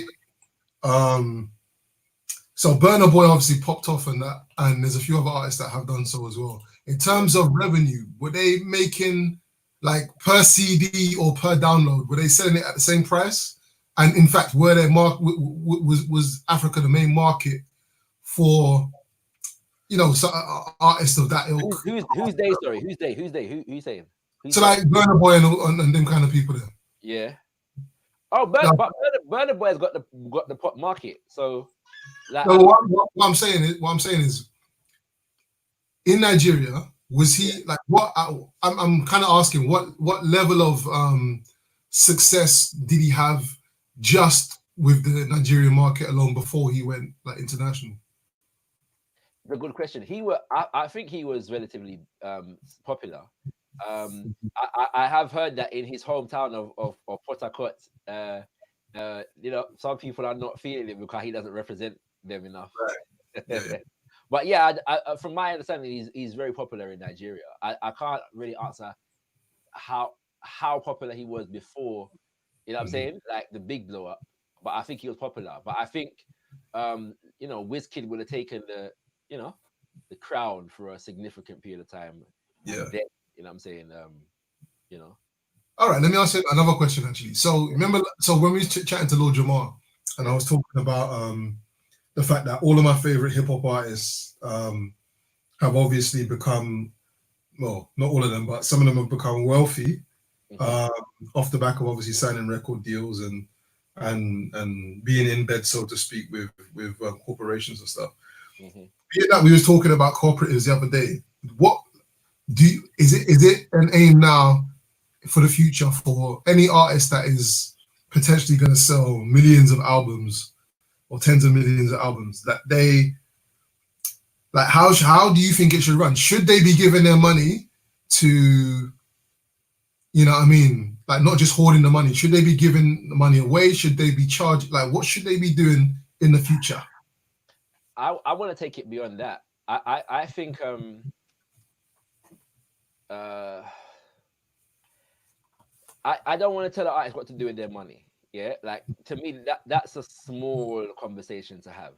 Although I think in general it would be good and wise, and I think there should be institutions developed to channel it from the situation that we are in at the moment, to channel artists' money into community initiatives, if that makes sense.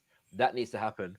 And I've heard some things recently that I'm not really going to go into, but I've heard some things recently that suggest that that's a possibility, at least for the UK at the moment. And to be fair, like, for example, like P. Diddy, you know, back in the day, Sister Soldier, yeah, who's the author of The Coldest Winter Ever and other stuff, but she's a rapper as well. And in the 90s, she released an album called The 360 Degrees of Power. But P. Diddy also funded a program that she had going for school girls. Sorry, for school children, like for youth, yeah, in the community. It was like a bit of a rites of passage kind of program. So, and he funded it, yeah. I think people don't know a lot of these things. So, you know, these things do happen. I'm more interested in the conversation about how we develop like cooperative industries around our music. Yeah, man. You know what I'm saying? That kind of thing, like, you know, and that's a whole nother conversation. It kind of, you have to kind of start from the ground again, you know, and build up from there. But yeah, we need to build certain things. Like, artists need to know, if I want to contribute to my community, where can I go? So it's not just, you know, ad hoc. You know what I'm saying? Oxfam and all them places there. Yeah. Like, you know what I'm saying? Like, it's a bit more involved. You know, yeah. If that makes sense, yeah. Man. Yeah, like, and as well, like, because like, I'm always interested in the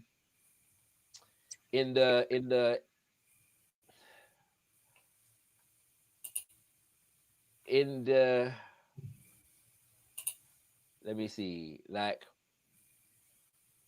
I'm interested in, all right, so Wiley's been talking a lot, yeah, recently, in it, yeah, and he, on an interview with, I forget who the interview was with recently, but he's talking about how basically, like, his generation of grime MCs, they didn't realize what they had in it. Like, they knew they should be moguls and bosses right about now, but they gave a lot of it, paraphrasing, to the mainstream. Yeah. So whereas they should be the gatekeepers, next people are the gatekeepers. So I'm always interested in, when we create the new hotness, yeah, and generally what we do is we create like the makings of an infrastructure around it, because it doesn't grow otherwise, yeah. So for grime, it was pirate radio, yeah, and there's a whole network of pirate radio stations, quote unquote, yeah, that are profiling this music, yeah. Before pirate radio, it was a sound system, yeah.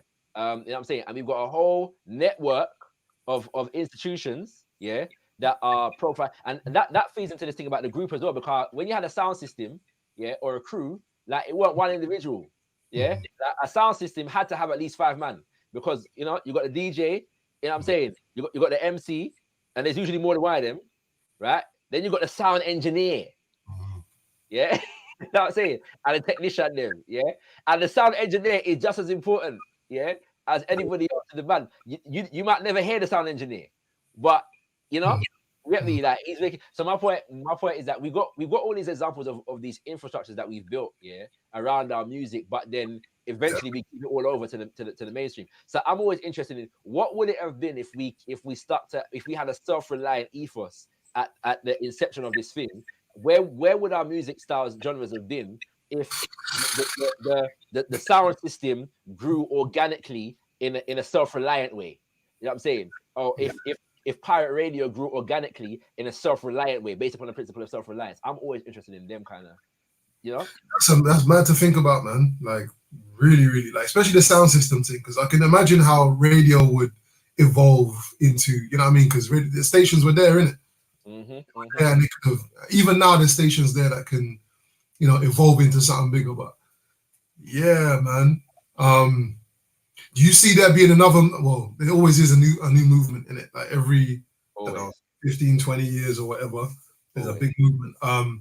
The next time something comes around, what would you like to see in place to kind of scoop that up?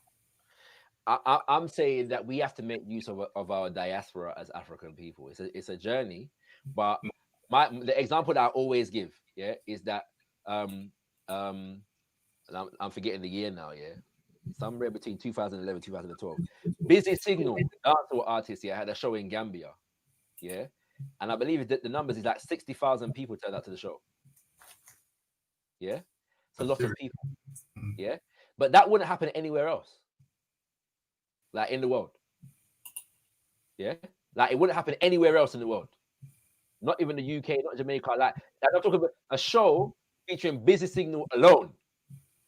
There was nobody else on the bill. Right. Is that what I'm saying? Yeah, there was nobody else on the bill. So yeah, I'm interested in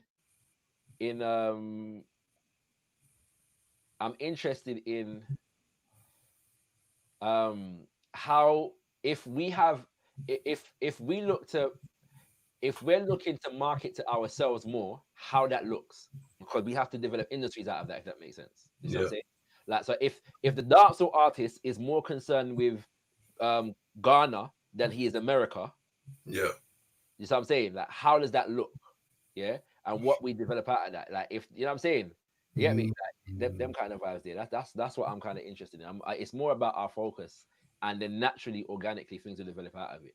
And then I'm also interested in how we would develop institutions that are cooperative in nature. Yeah.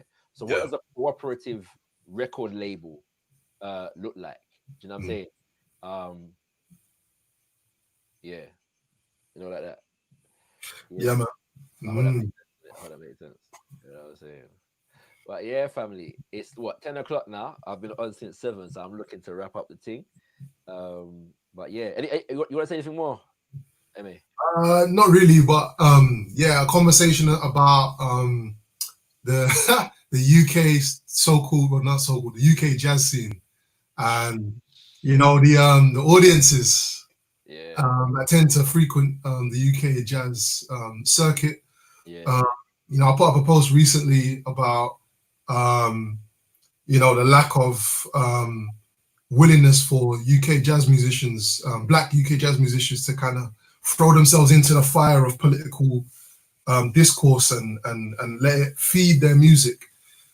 That's a larger conversation, but you know, we did go to one jazz event over a year ago. You know what I mean? And we had that conversation, and that situation still stands now. So, you know what I mean? That's an interesting thing still. Now that you mentioned that, first of all, I've had that conversation a number of times with Brother Robin Walker. And yeah, like, I know that there's some things that he wants to do where that is concerned. And yeah, you know, like, yeah, that's the future conversation. We have to have that one. Yeah, man. Yeah, man. I do want to big up our brother's album. Having said, now that you said that, what's it called? Ajo Sepon. That's by Kevin Haynes and Grupo Elegua. Yeah, like, if you're into jazz, just get it. Get it, like, just get the album with it. Like, yeah, like, you get me. Just get the album with it. If you're into jazz, it is a magnificent album. It's kept me, going since it was released. You know what I'm saying? It kept me meditating and these things. So yeah, man, big up to Uncle Kevin.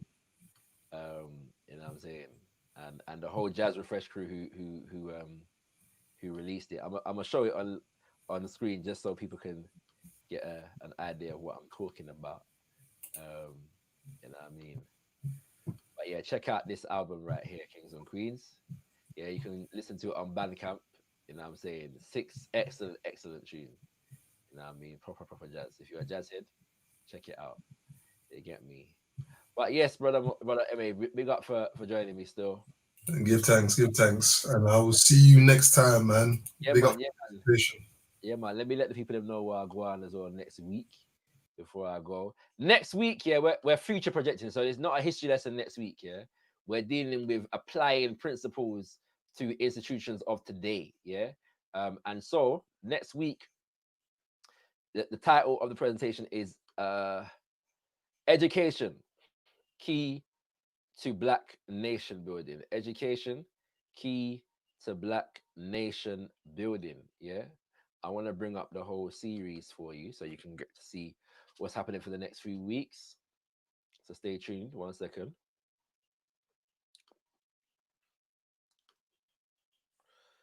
All right.